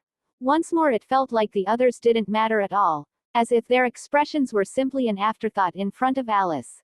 Alice was there smiling at him, it was almost reassuring. It wasn't her usual smile however, it lacked its intensity and was instead a soft smile. Why can't I understand you at all, Alice? It's like my mind becomes a block of ice and I can't figure you out no matter how hard I try. Alex's thoughts however were soon broken by Bella's voice. Alex. Hey Bells, we're going to the Cullens' house, Alex said as he turned around to face Bella, his tunnel vision with Alice broken. Bella let out a surprised sound as her confusion grew. Turning her head at Edward and the others, she finally saw their serious expressions. You all are out of your minds, how are you even thinking about telling her? It's insane, Rosalie said as she huffed and frowned her eyebrows even further than she already had. Alex turned to face her and then almost sneered. It's your brother who did it first, wasn't it? The cats are already out of the bag. Rosalie's expression turned fierce. Killing intent seemed to quickly fill up the air as she looked at Alex. All right, let's calm down. What's done is done, so how about we listen to Alex and go home? Alice said as she interrupted the situation from escalating further. Jasper nodded as he came to stand next to her. Quickly the atmosphere turned much calmer. Alex felt a prickling sensation in his mind, it was almost as if something was trying to invade it. Forcefully, but it was being blocked.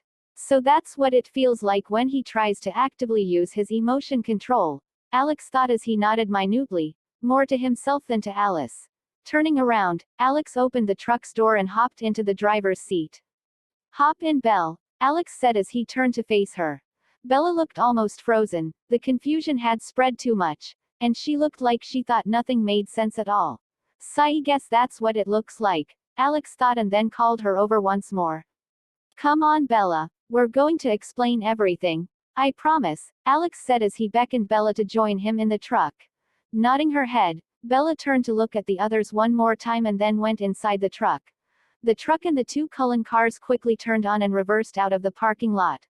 Following behind the silver Volvo was the old orange truck and behind the truck was the BMW. It truly looked like a strange combination. Alex, are you?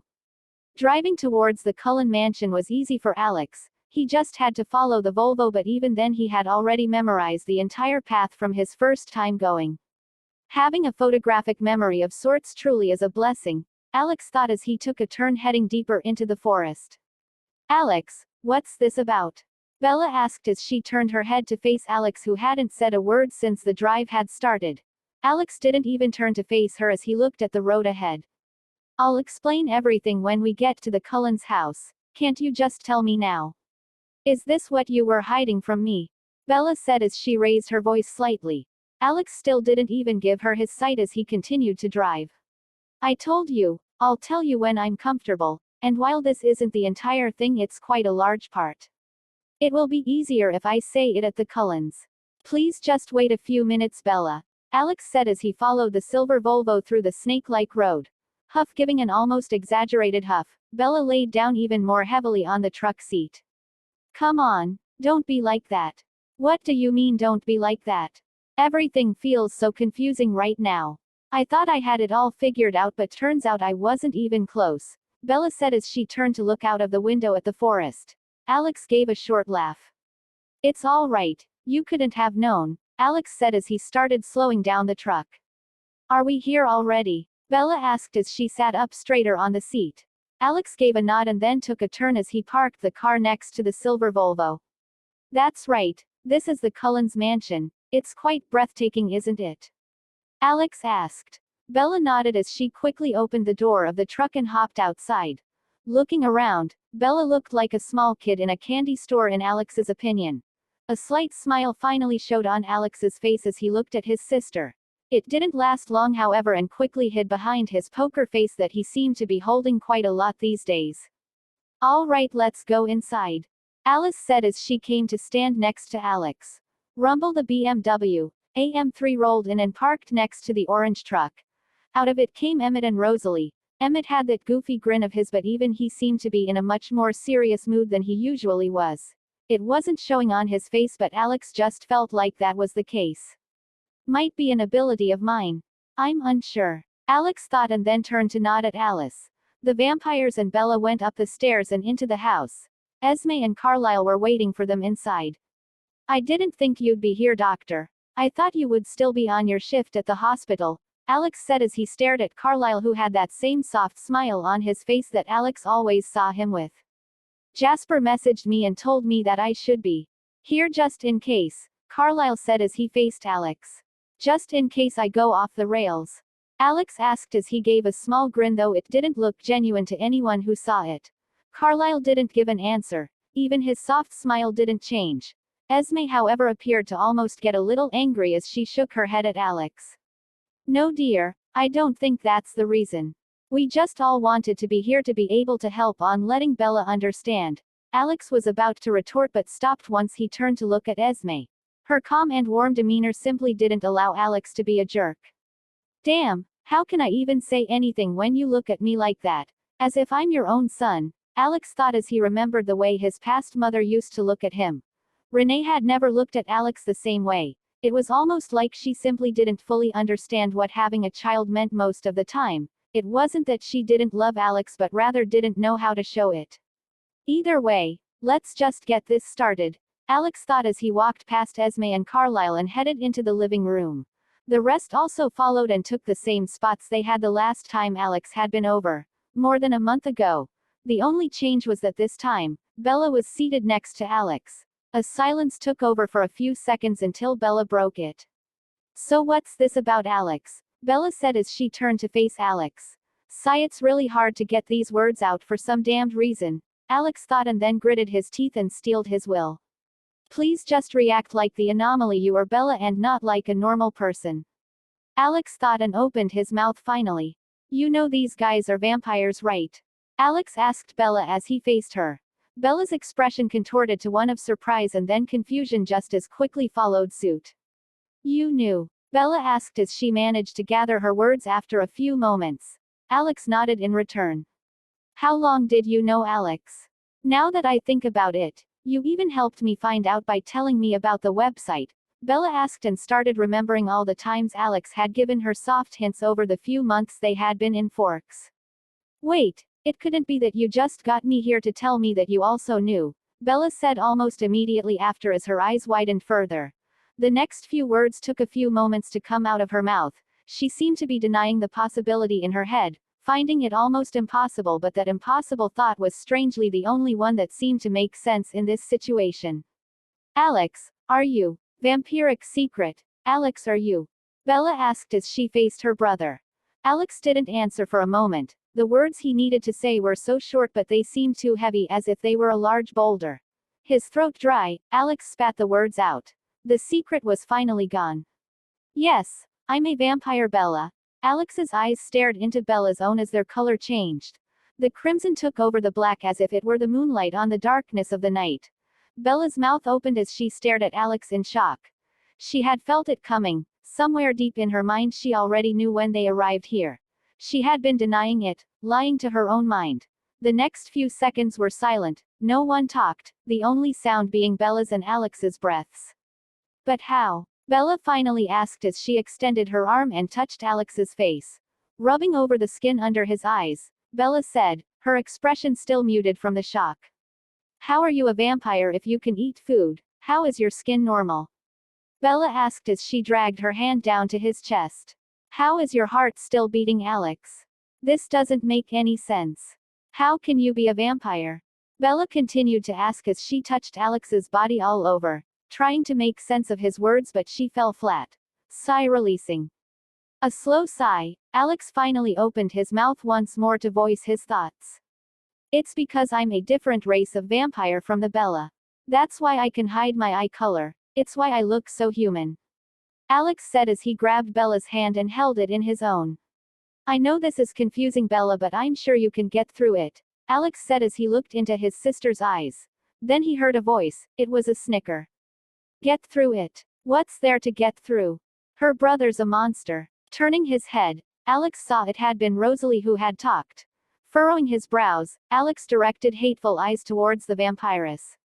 Why? You say it's a monster, but why are vampires monsters? Alex asked as he stared straight into her eyes. Rosalie's expression turned grave as she looked at Alex as if he was the dumbest person on earth. Do I even have to explain that to you? We can only live on blood. The only way for us to even be able to exist is by being leeches to others.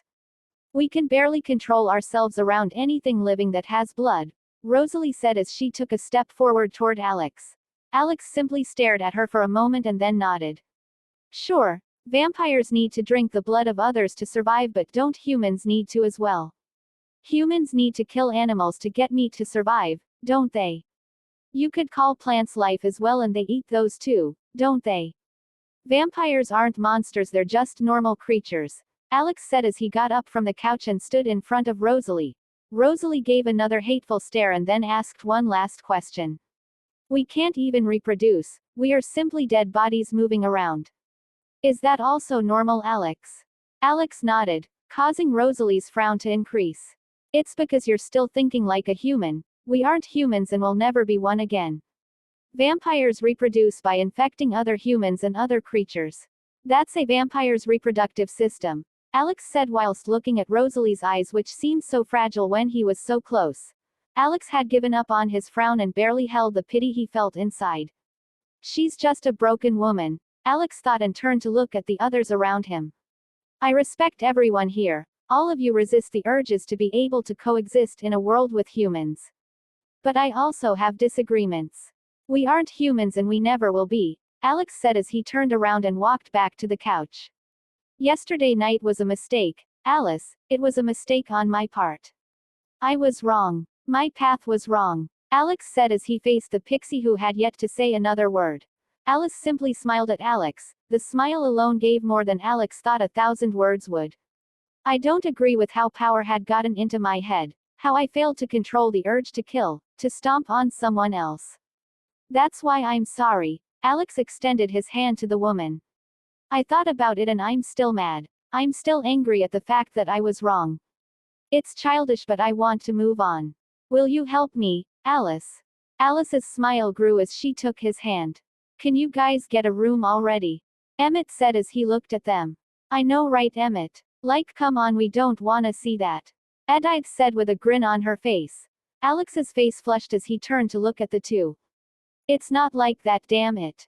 I was just asking for help. Nothing else, Alex said as he looked at the two vampires.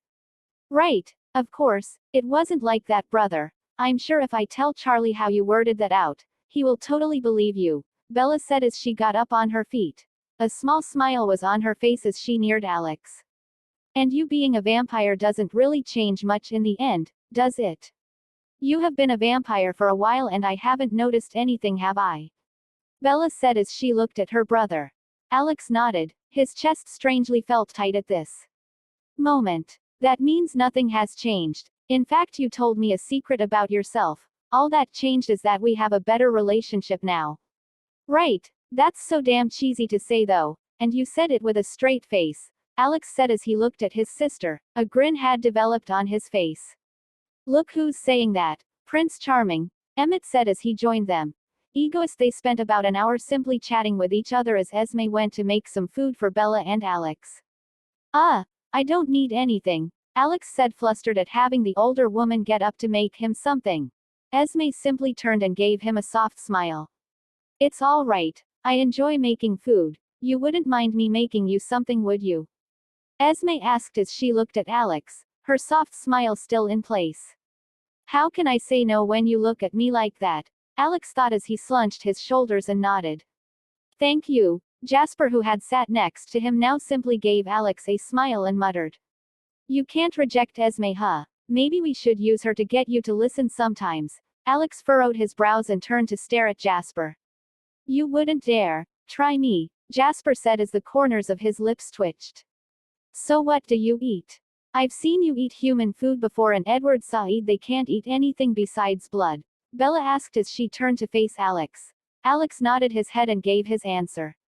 I can eat both human food and drink blood like a vampire, but I don't need either. Bella's facial expression turned confused once more. What do you mean you can do both but need none? How is that even possible? Your heart is clearly pumping blood and that should logically need energy. Where would you get that? Bella asked as she stared at Alex intently. Alex scratched his head. I don't know. I mean, I'm a mythological creature. Bella, you can't really expect me to know everything. Some things just don't make logical sense compared to a human. I consider my body closer to one frozen in time rather than one that's living. Carlyle made a humming noise as he rubbed his chin. I do have a theory. Everyone turned to face the doctor, awaiting his next words. I would very much like to hear about it, Alex said as he nodded toward the man.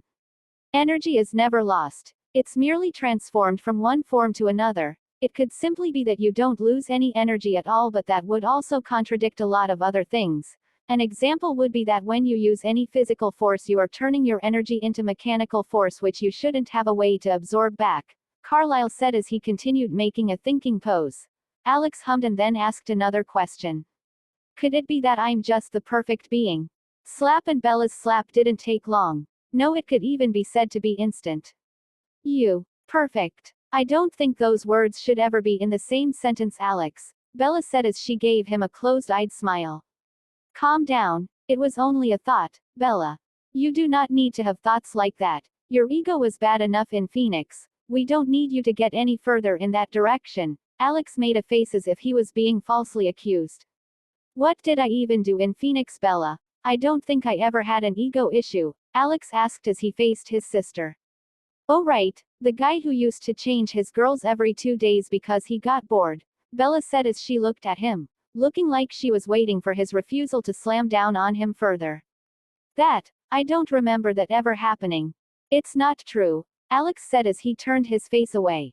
Bella simply gave a light chuckle as she grabbed her phone, and after a few seconds of fiddling she showed him the screen. Because of Alex's position, and the fact that everyone besides Bella was a vampire, they could all see and hear what was happening on the video that was on Bella's phone.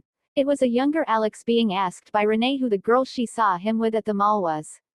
I already forgot. I just took her on a date. Wasn't that important? The whole video showed how uncaring the past Alex in Phoenix was. What if that was your sister and she had gone out with someone and they forgot her the next day? Renee asked him in the video. Bella could even be heard giggling as she recorded the entire thing.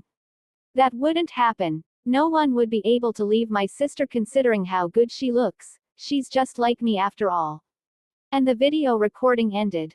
So who was that on the recording, mister? I'm not an egoist, Alice asked as he smirked at Alex. I don't know. Never seen him before, Alex said in return. Bella gave Alice her phone, who brought it over in front of Alex's face. Do you need glasses? Isn't that clearly you? Alice asked. Her smirk has only gotten wider. Alex shook his head. Never seen his before. Was that your past boyfriend or something, Bella? You shouldn't give your time to people like that. Never say it was you no matter what and you'll be fine. Alex thought to himself as he gave a minute nod at his own genius. Emmett finally couldn't hold back as he started laughing like a madman. Steps were heard after Emmett finally got a hold of himself. Dinner's ready, Esme said as she came to the living room. Bella and Alex nodded as they headed to the dining table. Rosalie had headed to her room upstairs earlier and Emmett went to give her company while the rest sat around the dinner table. So, are you super strong like Edward? Bella asked as she ate a chicken drumstick. Alex nodded as he looked at Edward and then smirked. Oh, I don't know, we could always spar sometimes. Edward would keep our senses sharp. Edward's brow twitched as he remained silent. I don't think that would be necessary, Alex, Alice said from where she was sat next to him. You're ruining the fun, Alice. I don't ruin your fun, Alex said as he took a spoonful of rice. My fun doesn't involve someone's head going through tree trunks, Alice said. I wasn't even planning on going that far, Alex thought. Acceptance. Bella and Alex finished the meal that Esme had prepared while they chatted with the Cullens. At least you look like a vampire with those eyes. Though you also feel less like one if I take the other parts into account, Bella said as she kept touching Alex's face. Stop that, I'm not some toy you found on the street, Alex said as he turned his face away from Bella. What do you mean stop? I at least deserve this much considering you hid this from me, Bella said as she almost yanked Alex's hair. Sure, Alex replied with a downtrodden and defeated look. Turning towards the rest of the Cullens, Alex got up. Though I feel like we have stayed here enough, I think Bella and I should get going now, Alex said as he gave Bella a look. You can stay as long as you want. It's enjoyable having new faces we can actually talk easily with, Jasper said, causing both Alice and Edith to nod. Alex nodded and gave a light smile. Thank you, however we can't make Charlie worry. He must have already come back home and we didn't really tell him that we were going to be late. We'll just have to come another time, Alex said, and Bella gave a nod behind him as she also rose up to her feet. Carlisle gave a nod and gave his goodbyes with that soft smile of his. It was our pleasure to have you here with us this afternoon, Bella. Alex, thank you. Doctor, I'm sorry for the trouble, Alex said and gave the man an apologetic look. Nonsense, you both were no trouble at all. Don't wait too long to come visit us again, Bella, unlike this brother of yours, Alice said as she gave Alex a somewhat frightening look. Alex simply laughed it off while scratching his neck. Well then, goodbye, Alex said, and the rest of the Cullens gave their own parting words. Heading into the orange truck, Alex ignited the engine, and the car's rumble was heard soon afterward. Reversing out of the front garage of the Cullen mansion, Alex got onto the road and drove forward, heading toward the Swan house. Well, that was quite the few hours, Bella mumbled and then turned to face Alex.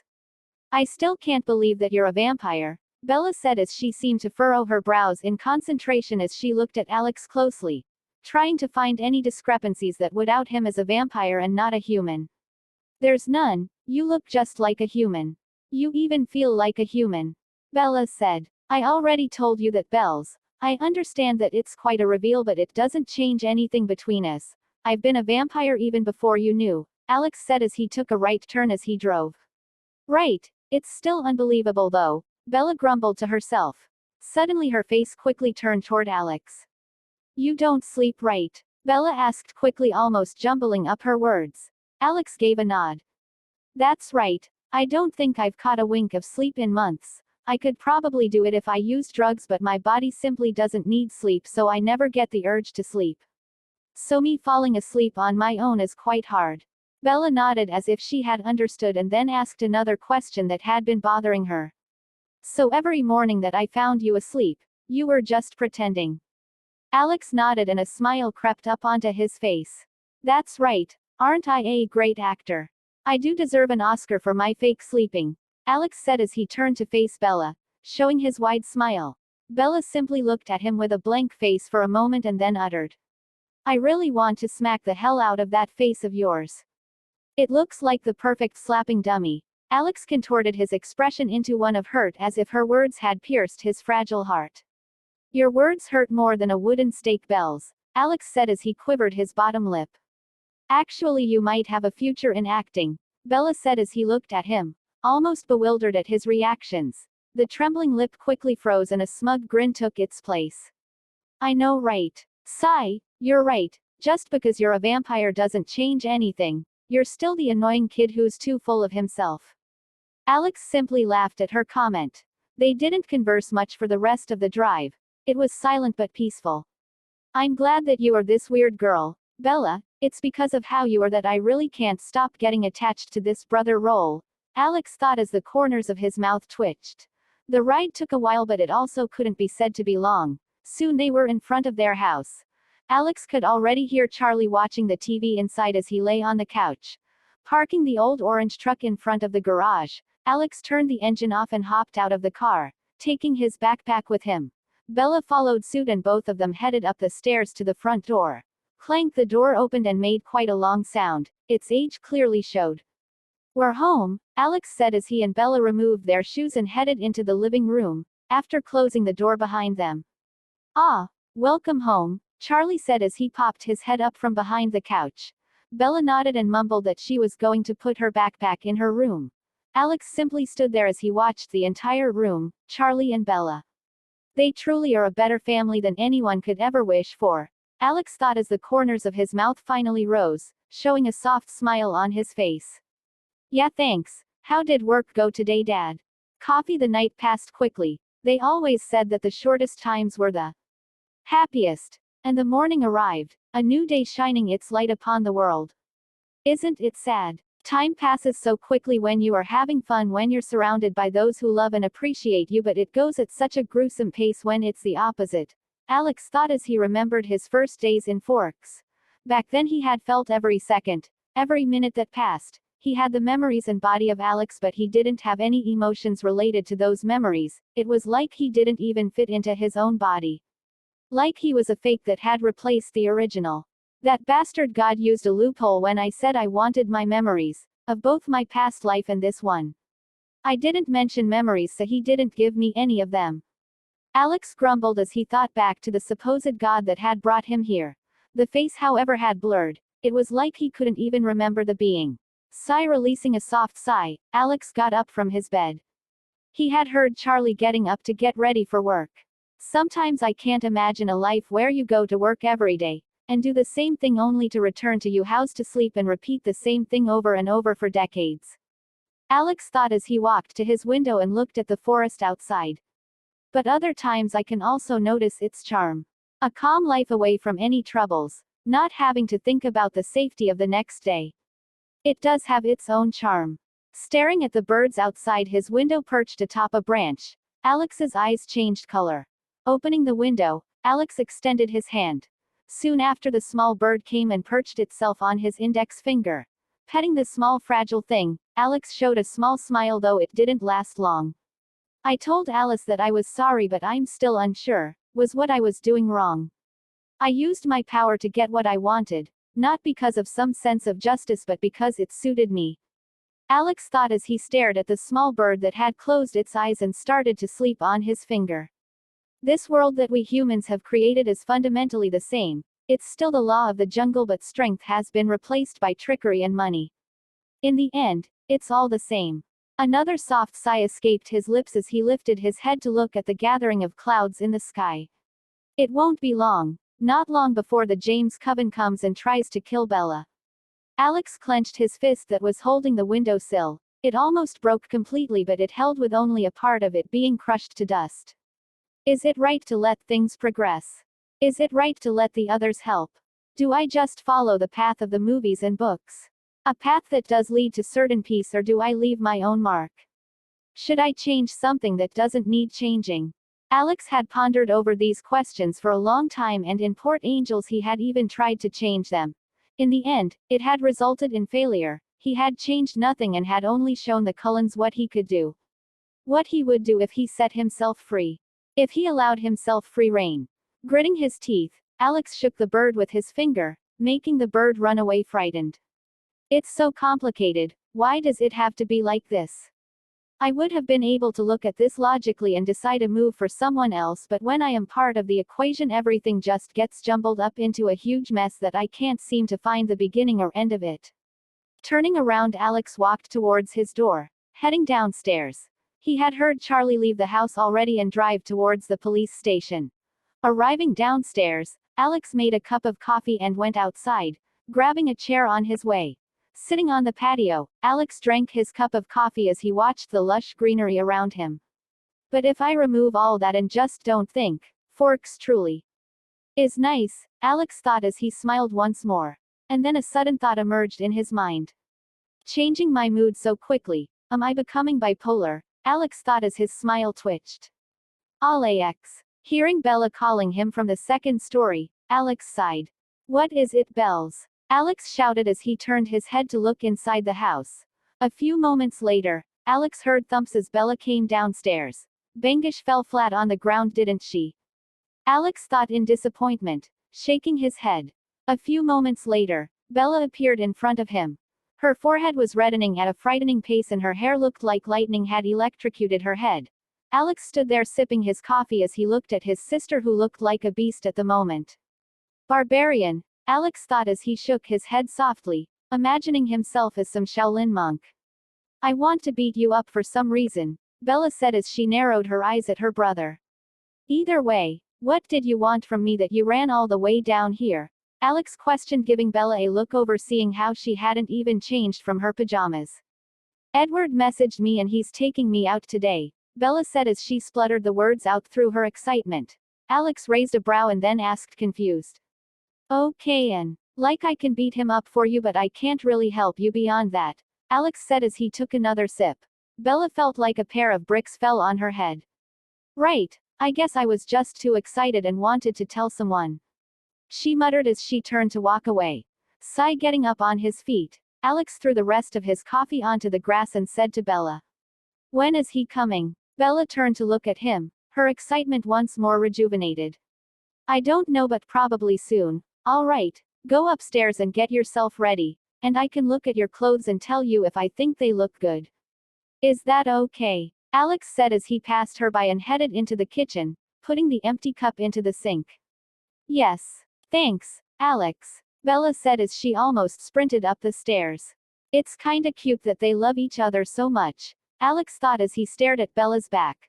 Saw Bella tried on different outfits but in the end, just chose a normal pair of clothes with blue jeans and a sweater. Alex nodded and then a thought popped up in his head. Am I hindering her love life?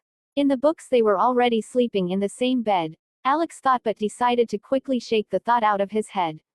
Doesn't matter what they were doing in the books, I don't want to hear that shitterumble. Hearing the sound of the Volvo, Alex turned his head towards the front door. He's here. The words seemed to have an effect similar to a pair of bricks falling on top of Bella's head. He can hear anything you say, so you should probably keep your thoughts to yourself, Alex said as he got up from the couch and headed towards the front porch. Once outside, Alex saw Edward getting out of his car. What surprised him, however, causing his jaw to lightly slack, was the fact that he wasn't alone. Coming together was a vixen, her smile both enthralling to Alex but just as mischievous. I didn't know you were also coming, Alice, Alex said as he gave her a slight smile. Well, I thought we could also hang out. No one is really home today, so I thought we could keep each other company, Alice said as she arrived before Alex. Nodding his head, Alex showed a brighter smile.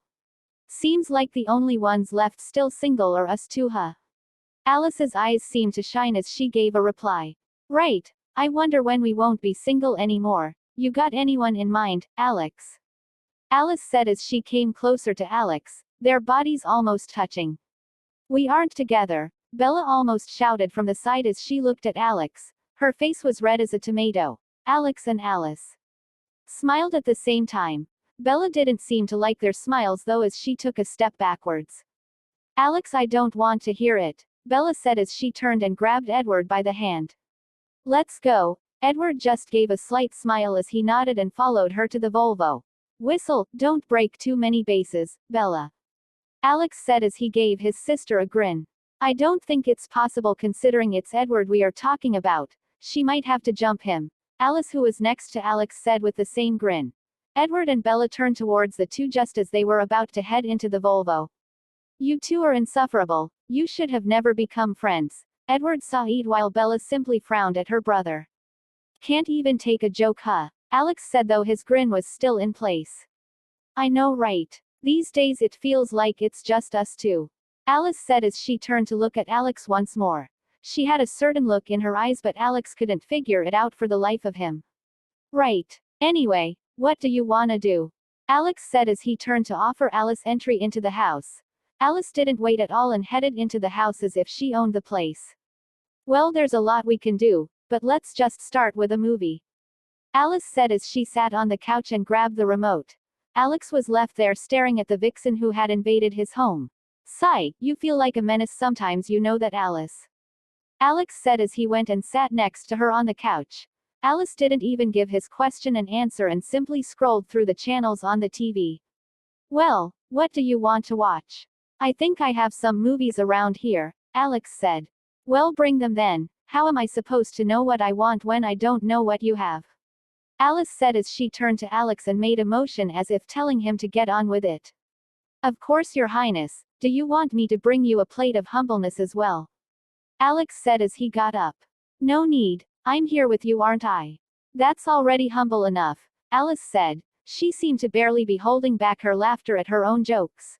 Sigh, the others must have it hard, Alex muttered as he went to look at the drawers underneath the TV. What was that? I didn't quite catch it. Nothing, Alex said as he rummaged through the drawer. As if you couldn't hear it with your enhanced hearing, Alex thought to himself as he grabbed the movie CDs. In the end, Alex grabbed 3 movies that he knew. The others appeared to be old unknown movies that Charlie had gathered.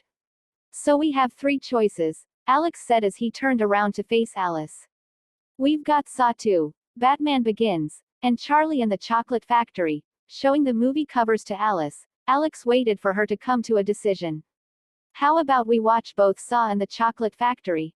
Alice said as she couldn't decide between the two. Somehow you choosing those two makes so much sense, Alex thought as he remembered the paintings in her room and then her usual childish attitude. Sure, we can do that, Alex said as he put Saw 2 into the TV and headed back to the couch. Too bad we don't have any popcorn, Alex said once he sat down. I can't eat it, Alex, Alice said from his side. Right, I forgot about that. Sorry, Alex said as he rubbed the back of his neck. It's fine, Alice said as she gave a light giggle. The movie soon started. It was about a detective and his team trying to rescue 8 people trapped in a factory by a man known as Jigsaw. Jigsaw put the 8 people through various trap rooms. Not many managed to survive, most of them dying. Alice, however, seemed focused on the movie as she stared at the torturous methods the people died from. Is it really that interesting? Alex asked as he turned toward her. It is. I don't know if you already know this, but I lost all memories of my life as a human, unlike the others. I don't really know how it feels to be a human, so they fascinate me quite a lot, Alice said as she stared at the movie. Maybe you'll find out about your human self someday then, Alex said as he turned to watch the movie once more. I think humanity is overrated either way. What's so good about being a human? That's easy for you to say. The vampire with no side effects, Alice said, giving a light chuckle. Right, Alex thus decided he had to shut up. The rest of the movie passed smoothly as Alex and Alice focused on watching the horrific scenes. It felt a bit fake, Alex said as he watched the ending credits rolling through the screen. Alice hummed as she nodded her head, showing her assent. That's true, especially the blood, Alice said as she turned to face Alex. The blood wasn't that bad, it was their emotions. I feel like the actors could have done a better job at portraying the horrific situation. Alice looked at him and then said with a slight smile. I'm sure you know all about how humans react in those situations, huh? Alice asked Alex, who felt his palms starting to get sweaty. Of course, I wouldn't know much, it was just my opinion. I could be wrong, Alex said and then grabbed the other movie. How about we watch this one next? It's pretty good, Alex said as he tried to swerve the direction the conversation was heading in. Alice gave him a knowing smile but didn't press further. However, instead of agreeing to the next movie, she stood up on her feet.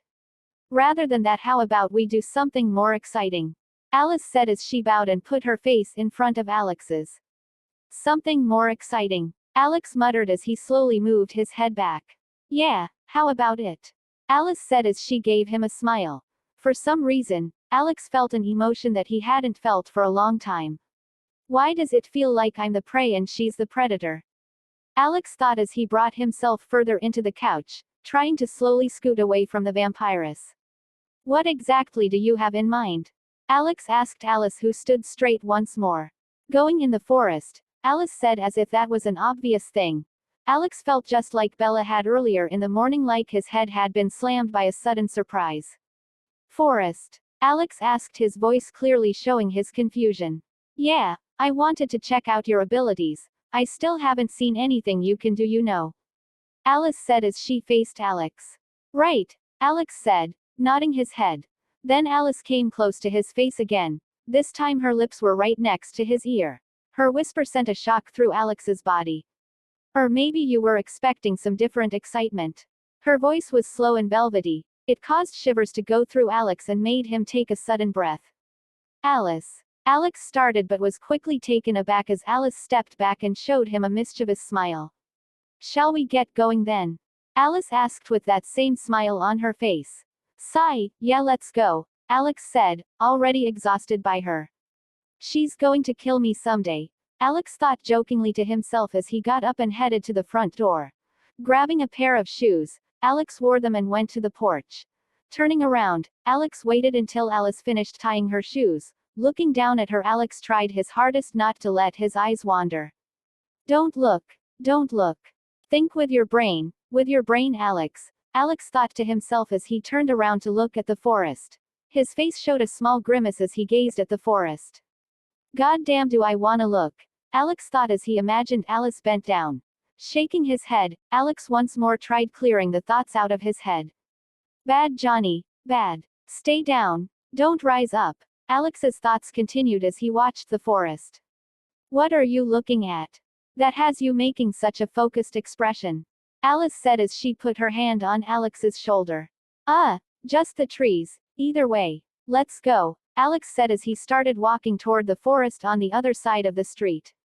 Sure, Alice said as she walked behind him, her smile widening just a smidge. Heading into the forest, Alex and Alice walked in the direction of the Cullens rather than the reservation. This should be far enough. We are already in our territory, so the wolves can't say anything, Alice said as she stopped and turned toward Alex. So what do we try out? Alex asked as he looked at the pixie vampire. How about we test our speed? Alice asked, nodding his head. Alex replied to Alice. Sure, where do we put the finish line? How about we say whoever makes it to my house wins? Alice asked as she looked at Alex. Her eyes already shined from her competitive spirit. Humming, Alex thought for a moment and then nodded. Sure, but wait a moment, Alex said as he started taking his shoes off. What are you doing? Alice asked, confused as she stared at him. When you see why, you will understand what I'm doing, Alex said mysteriously, or at least he tried. You're not good at acting mysterious. Definitely need to upgrade your level, Alice said as she looked at him with a straight face. Right, Alex said, his mouth twitching at the criticism. And here I thought that I actually did a good job, Alex thought to himself. Finally, with the shoes and socks off, Alex holding them in his hands, he turned toward Alice. Ready whenever you are. His eyes turned red as he said the words. Alice simply smiled as she started counting. 5 inches, 4 inches, 3, and she ran forward, leaving Alex standing there looking at her disappearing back. Well damn, that's totally something I would do, Alex muttered, and then a grin quickly overtook his expression. Not fast enough, however, nowhere near enough. Clenching his claves, Alex didn't move for a second until, boom, with a large explosive sound and the ground beneath his feet flying up in the air, Alex ran forward. His speed, in contrast to Alice's, who could still somewhat be seen as a blur, was on a totally different level. It was like he had disappeared in an instant. I can't hold this speed in the forest though, Alex thought as the ground itself started to give way every time he stepped on it, making it harder and harder to go faster. Not to mention how he still couldn't control his speed that well and would most likely end up with his face in a random tree if he kept increasing the speed. Doesn't matter though, Alex thought as he saw Alice's back. Sounds. Alice heard a loud voice behind her. It was as if a bomb had exploded. The smile on her face twitched as she ran forward. It didn't take long, merely seconds before she saw it. Alex had surpassed her and was going faster and faster. It looked like he had no limit. Fast, was all Alice could think before Alex disappeared from her view. Forcing herself to push harder, Alice started increasing her speed. Alex meanwhile was running toward the Cullen mansion with a grin on his face. This is pretty fun, Alex thought to himself as he swerved around the trees in front of him. It feels like I'm playing a game in slow motion. Alex's crimson eyes were moving quickly as they took the quickly changing ambient around them, picking up every little detail and sending it to Alex's brain. If it was a human they would have already fainted from a visual overload. Alex and Alice kept running, and it didn't take long before one of them saw the Cullen mansion. Leaving the forest behind him, Alex stopped in front of the large mansion. Turning around he waited for Alice. The wait wasn't long. He waited at most a minute or two before a blur sped into the clearing. Giving her a smile, Alex said in a joking tone, I almost slept waiting for you. At least try next time, will you? Alice simply gave him a smile, though it looked like she wasn't that fond of losing either. Really now? I almost put you to sleep. How about I actually try putting you to sleep, Alex? Alice said as she walked toward him in slow steps. Alex simply gave a light concerned chuckle as he rubbed the back of his neck. There's no need to do that, Alice. I can't sleep either way. It would just be a waste of time, Alex said and then turned to look at the mansion. Inside he could hear sounds that he wanted to erase from his memory right the next second. Turning back toward Alice, Alex said with a grimace. How about we go somewhere else? Alice hummed as she nodded and started walking toward the garage.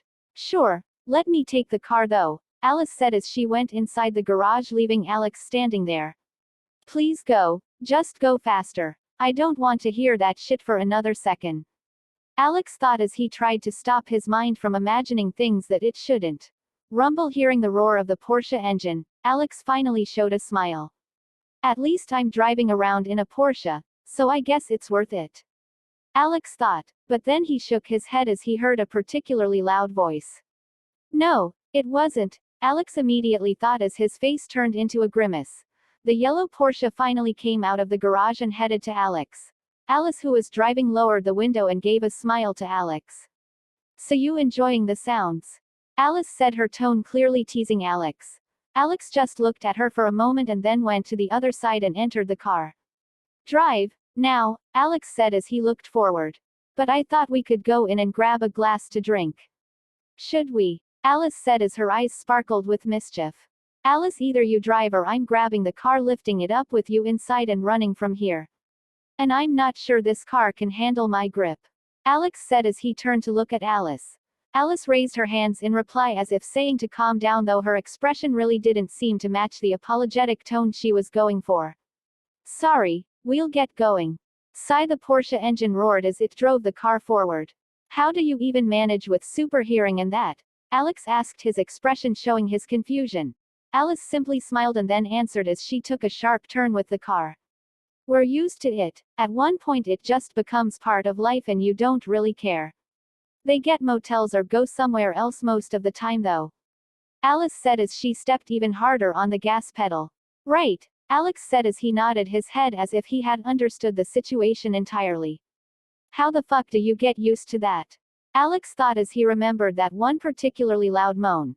Alex shivered as his brain started imagining things that should never and will never be allowed to happen. I don't care if they're used to it. If I hear Bella and Edward, I'm killing them. No questions allowed. That's why motels exist. Alex thought in despair at having even imagined the thing. Sometimes you look insane, you know that, Alex. Alice said as she drove toward downtown Forks. Turning to face her, Alex made a confused expression as he questioned her. I look insane. Why? Sighing softly, Alice answered him.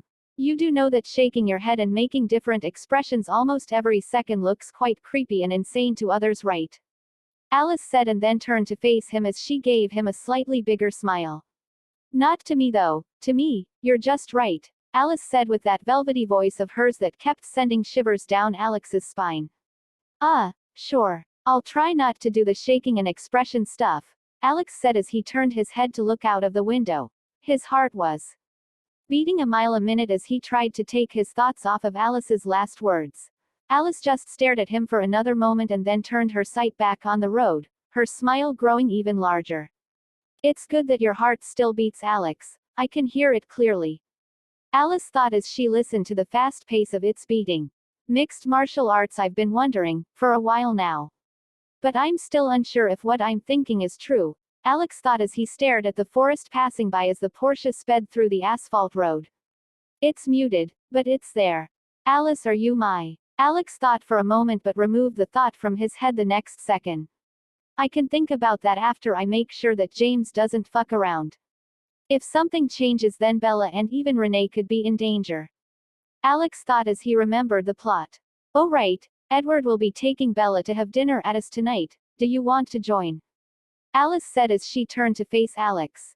Turning around, Alex shook his head. No, I'm planning to go and check something out in Port Angels later tonight, Alex said. His words seemed to dampen Alice's mood a little, though she quickly recovered. All right, just be careful, okay? Alice said as she drove into Forks downtown. Downtown Forks as always was quiet, unlike other cities. There were restaurants that were open around and some coffee shops, but nothing else was really going on. Do you want to go into a restaurant? Alice asked as she drove slowly through the streets.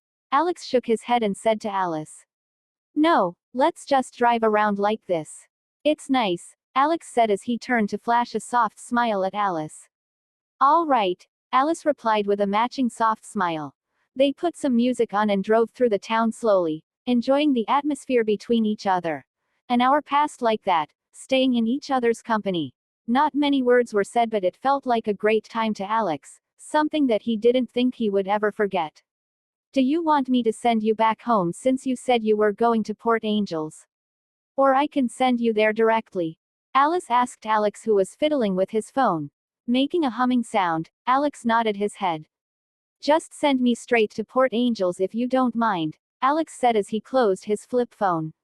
Sure. Driving out of town, Alice started speeding as she and Alex headed to Port Angels.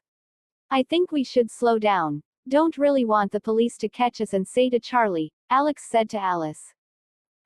But I don't think they can catch us, Alice said in return. Sigh, they just need the license plate. Alice, they don't need to catch you with their cars, Alex said as he released a soft sigh. I don't think they can catch our license plate either, Alex, Alice said as she floored the gas pedal. Alex faced her as a bead of sweat rolled down his forehead. I know we won't get hurt, but goddamn slow down. I don't want to be involved in a car crash, Alex said, but Alice simply giggled and kept her foot on the pedal. The Porsche didn't stop, its speed increasing until it reached 186 miles per hour, 300 kilometers per hour. Alex just stood seated in the car whilst he waited for the eventual crash. God damn, I know I won't get hurt, but still. Alex thought inwardly, but the grin on his face didn't match his thoughts. He felt excited, adrenaline was flowing through his veins as he heard the sound of the engine reaching close to its limits. Alice, whilst going at that speed, turned around and faced Alex with a smile. You're telling me to slow down, but what with that grin on your face, Alex? Alice said as she giggled. What do you mean, the grin on my face? Look at the road, damn it, Alex said as he saw the car getting dangerously close to going off-road. Sure, but I know you're enjoying it just as much as me, if not more, Alice said as she turned to face the road. The drive to Port Angels was quick. Thankfully, it seemed like no police patrols had been dispatched to this part of the road today. Slowing down, Alice started heading into Port Angels. So where do you want me to send you? Alice asked as she moved through the city. Just send me to the plaza, then you can go back. I'll come back on foot, Alex said to Alice, who maneuvered the Porsche through the roads which were tightly packed with cars. Finally, a few minutes later, Alice stopped the car and opened the lock on the doors. We're here, she said and turned to face Alex. Thanks, Alice, Alex said as he turned to face her as well. I'll get going now, see you later. Sure, see you, Alex, Alice said as she watched Alex nod and get outside the car. Waving at her from the outside, Alex closed the door and turned around, heading into the plaza. Soon the rumble of the Porsche was heard again as it drove away. All right, I saw that there was a mixed martial arts gym around here last time, Alex mumbled as he started walking towards his destination. As he walked, it finally appeared in his vision. An old gym that looked well maintained from the outside, but it also clearly showed its old age. Even from afar, Alex could hear the students inside fighting and training against each other. With my memorization and the fact that I'm basically way above normal human limits, I should be able to learn martial arts quite quickly. Alex thought as he walked. At first, I thought of getting a katana or something similar, but it's simply unusable. It wouldn't be able to handle my full force and would just be a limiter on my power instead of making me more deadly, Alex thought as he remembered his dreams of being a katana-wielding vampire. They were shattered so quickly, Alex thought as he thought back to the time he had used a kitchen knife and found its blade broken like glass when he hit a boulder. John Wick. Either way, learning martial arts should increase my proficiency in battle by quite a lot. I'm already stronger than the cold ones. If I'm more skilled than them as well, then I'd be practically unbeatable, Alex thought as he looked at the old gym in front of him. Mixed martial arts gym, Alex mumbled as he read the sign. Couldn't they have come up with a name for it at least? Alex thought to himself as he opened the door and headed inside. It made a rattling sound, most likely from its age. As Alex entered the building, the noise seemed to have attracted the people inside the gym as they turned to look at Alex. A newbie, one of them said as he looked at Alex heading straight to the counter where an old man was reading a newspaper. Hello, I'd like to ask about joining the gym, Alex asked as he looked down at the old man. The old guy didn't even deign him a look for a few moments, still reading his newspaper. Hi, Alex said uncertainly again, unsure if the old man really hadn't heard him or if he was just being ignored. Finally, the old man raised his eyes to look at Alex. The man's eyes seemed to shift up and down as he looked Alex over. You already have a built body, huh? The old guy said with a raspy voice. It clearly carried a tone of interest, and the man got up on his feet. So you want to join the gym? Alex nodded his head, replying to the man while trying to be respectful, though he wasn't sure if he did it correctly. It's been quite a while since I've been respectful to anyone besides Charlie, and even then I still act almost like we are friends with him, Alex thought as he tried his best to get on the old guy's good side. Yes sir, I'd like to learn how to fight. The old man's brows furrowed and he shook his head. Then I can't teach you anything. Alex stood there confused for a second as he was caught off guard. What do you mean you can't teach me anything? Alex asked whilst his thoughts went into turmoil. Is this guy really trying to reenact a movie or something? What does he mean by he can't teach me anything? Alex thought as he lamented at his own luck for ending up before this guy. The old man lifted his head and looked at Alex straight in the eyes. Because of the way you walk, the way you look at others, and the way that your body is built, the old man said as he pointed at Alex with his finger. What do you mean by that? I walk and look at people normally, Alex said in refutal, trying to understand the guy who to him seemed pretty insane at the moment. The old man sighed softly and then looked at Alex once more. You look like a damned war machine is what I'm saying. What can I even teach you that you don't already know? You have muscles that should only be possible to be built by doing active combat. And you expect me to know more? The old man said finally as he looked at Alex. Alex was left there on the spot, speechless for a second. This damned vampire body makes me look like I was trained in combat. Doesn't a guy who can see that in a second and one look over make a great teacher? Alex thought to himself in annoyance, but quickly calmed himself down. Now he was even more sure that he wanted to train under the old guy. I still want to learn from you, old man. Will you accept or not? It's free money at this point, isn't it? Alex asked once more as he tried to get the guy to accept him as part of the gym. The man simply stood there in thought for a second before he nodded his head. Sure, I don't have a problem with you joining the gym or giving me money.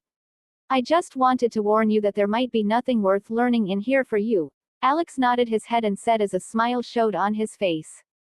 It doesn't matter if I learn anything or not. It's still better to train at a gym with others than to do it yourself, Alex said as he spewed bullshit while trying to rely on the misconception that the old man had. I don't know jack shit about martial arts. It'll be pretty awkward when he realizes that later, Alex thought, though his smile, which had turned into a grin, never left his face. Who cares? Either way, should be a nice prank, Alex thought, and then turned his attention back to the old guy.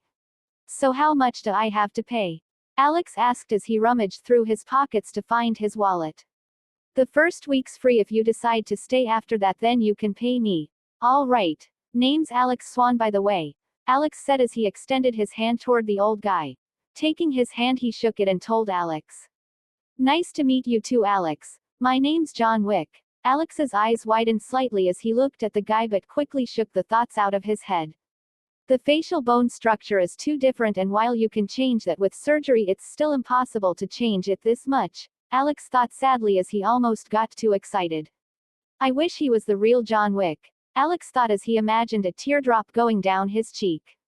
Well then, Alex, how about I introduce you to the other guys? I'm sure they will be happy to finally have another guy in the gym to train with, John said with a slight smile as he turned to the section of the gym where the other people were training. Gather around, John yelled. Speed run at the order of John. Alex saw the guys who had been training either by doing footwork training, sparring, or simply punching practice with a sandbag stop and turn toward them. The first one to come was also the guy who had talked first when Alex had come inside the gym. Whoa, you actually managed to get in so quickly. It took most of us days of begging for the old man to allow us to join the gym, the guy said. He was large in build with rippling muscles throughout his body and a buzz-cut. Overall, with the neck tattoo that he had as well, he looked like the distinct stereotypical gangster that parents advise their children to avoid.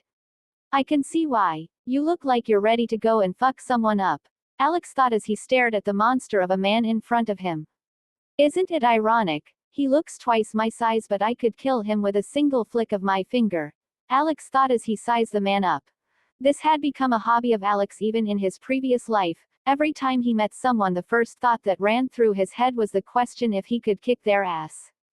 It might have been because of the conditions that I was raised back then, Alex thought, but quickly stored the thoughts away, considering this wasn't the time to get lost in his own thoughts. Hello, it's a pleasure to meet you all. I'm Alex. I'll be joining you guys starting today, Alex said as he turned to look at the other guys who had also arrived while the tattoo guy had talked. The large guy talked first again as he extended his hand for a handshake. Nice to meet you too, Alex. I'm Jack, Jack said as he gave Alex a closed-eyed smile. Compared to before, the atmosphere around him had now changed to that of a teddy bear. It's always the big guys, Alex thought to himself as the corner of his lips twitched. Shaking Jack's hand, Alex gave the man a smile of his own. Yeah, nice to meet you, Jack. As soon as Jack and Alex finished introducing themselves, all the others also started talking with Alex and introducing themselves. It was as if a thin wall of ice had broken and now the conversation just rolled freely. Do you do any martial arts? Your body looks awesome, dude. One of the guys who was of a smaller build asked Alex. His name was Oreo. I wonder if he would taste good, Alex thought jokingly as he answered Oreo. I did some, but it's mainly just bodybuilding and exercises. I haven't really fought against anyone in my life, Alex said as he scratched the back of his head in embarrassment while John simply huffed. John definitely doesn't believe me, does he? Alex thought as he stared at the man who looked like he had heard a good joke. Either way, you all introduced yourselves, now go back to training. I'll show the newbie around, John said as he showed the guys back to their own training. All right, coach, they said as they dispersed back to what they were doing before. So, what should I do for the first day, coach? Alex asked John as he followed the man. Well, we would need to see your skill level first, John said as he turned his head to face Alex. Alex shook his head in response. Just treat me as a complete newbie who doesn't even know how to throw a punch. Make me go through all the basics, Alex said as he tried to make the man teach him all the basics first. He had tried to tell him that he really knew nothing about martial arts, but the man seemed adamant that he couldn't be lied to. Old geezer has one stubborn mindest. Thought it's good to be confident in your abilities, but we aren't fighting here, damn it. I'm just asking to be taught from the beginning, Alex thought as he waited for the man's response. Huff releasing a slow huff, John finally nodded and answered with his gruff, almost raspy voice. All right, if that's what you want so much, then we can start from the very beginning. Let's start with footwork, John said as he called one of the guys with his hand. Jamal, come here, John said as he called the guy over. Jamal came quickly and stood in front of Alex and the coach. Yes, coach. Show us your footwork, John said, and Jamal nodded quickly after.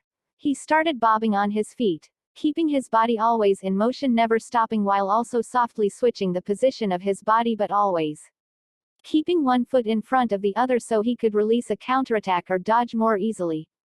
He's putting one foot forward so that he can lower the area where he can be attacked, as well as making it so that he can gather more buildup with his arm that's at the back for a mean punch.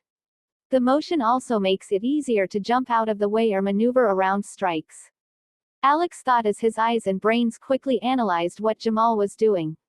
That's what you will be learning, John said as he shooed Jamal back to whatever he had been doing. I think I can do it, Alex said as he closed his eyes and remembered the movement and positioning once more. A second later he opened his eyes. They seemed to flash crimson for a split undetectable moment, and then Alex started jumping and keeping his body in motion just like Jamal had. It wasn't just the motion, the entire pose was exactly the same. It was almost perfect. John stood there as he looked at him and then shook his head. You're good. I can tell that you did actually copy him, however that's not the correct way. Alex stopped as he looked at John, confused. What do you mean? I'm pretty sure I did it quite well. As I said, you did it perfectly just like Jamal, but what you copied perfectly was the range of movement that's trained for Jamal's specific body. You don't have the same height or arm and leg length, so the thing looks perfect on the outside, but for your own body it is full of mistakes and openings, John said as he shook his head and went to grab a couple of cone-like things that he had stored at the corner of the gym. Seems like I won't be able to speedrun this as fast as I thought. Intrigued. Seems like I won't be able to speedrun learning martial arts, Alex thought as he looked at John, who had brought some bright yellow cones that he put on the ground in a formation of sorts. The first order of business to learn movement is the side steps. They are the most fundamental part of dodging strikes, as well as creating an opening so you can counterattack or launch a preemptive strike of your own, John said as he finished putting the cones on the ground.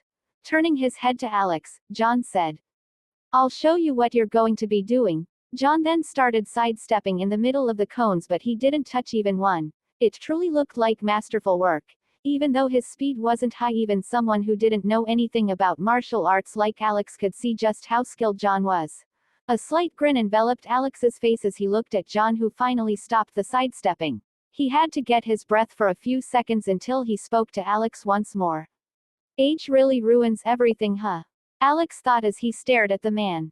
That's what you will be practicing. Once you can do it for 15 minutes at a time without ever touching a single cone while maintaining a consistent speed, then come and talk to me again, John said as he patted Alex's shoulder and walked back to the counter, grabbing the newspaper he had left behind and starting to read once more. Right, so he really just told me what to do and left me, Alex thought for a moment, and then the grin on his face grew bigger.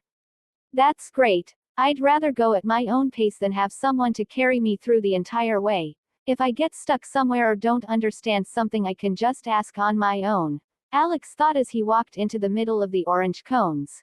Closing his eyes for a moment, Alex thought back to how John had moved. This time, however, he wasn't trying to copy John completely as he had done for Jamal. He was simply trying to understand his movement, why he had needed to put strength into his calves or upper legs when he had, and when he had started using strength for the next turn of the side step. Every single minute. Detail had been engraved into Alex's eyes, and he had been able to see it in almost slow motion. His almost photographic memory allowed him to study those visuals that had been stored in his brain and finally his body. The body of a progenitor vampire, or even just a normal vampire, was at a much higher level than a human. A normal human could never have not just the strength and speed but the flexibility or reflexes of a vampire. When you combine all three of those, you arrive at this scenario. Snapping his eyes open, Alex started doing the side steps. At first, his speed was even slower than old John's, but it quickly increased, arriving at a speed of sidestepping that only Olympic athletes would be able to accomplish. Alex had to stop himself. The real training for him wasn't learning the sidestep anymore, as he had already done that. It was to rein in and gain better control of his own strength so he could appear human to the other people in the gym. The others who had been checking Alex sneakily had their jaws go slack as they looked at him. John merely raised his head from the newspaper and gave Alex a glance before shaking his head and starting to read the newspaper again. And that bastard says he has never learned any martial arts. Alex meanwhile was trying to slow down his speed while keeping it at a fast enough pace. This is harder than I thought. Alex had passed the days while using basically nothing from his physical abilities unless he was training or running somewhere. He had never tried to control his prowess so he would appear at the level of a human athlete. This was much harder than simply limiting yourself to 0% or using your max efficiently. It took a few minutes, and while he was regulating his speed, Alex messed up a couple of times, but he wasn't bothered by it and simply continued. After about 20 minutes, however, Alex stopped and held his hands as if exhausted. I can't just keep doing this without appearing exhausted at all. I have to at least do the bare minimum so I look human, Alex thought, but then grimaced inwardly. I'm huffing over here, but I have no sweat on my forehead or on my clothes. Finally, after about 5 minutes of a break, Alex started sidestepping once more. This time he was going for the 15-minute and no mistakes mark. I managed to somewhat regulate my speed and the technique is already down. Time to go to the next step. Alex thought as he concentrated fully on the task. To him, at the moment it felt like there was nothing besides this one task before him. Finally, 15 minutes passed and Alex hadn't hit a single cone or messed up his technique while sidestepping even once.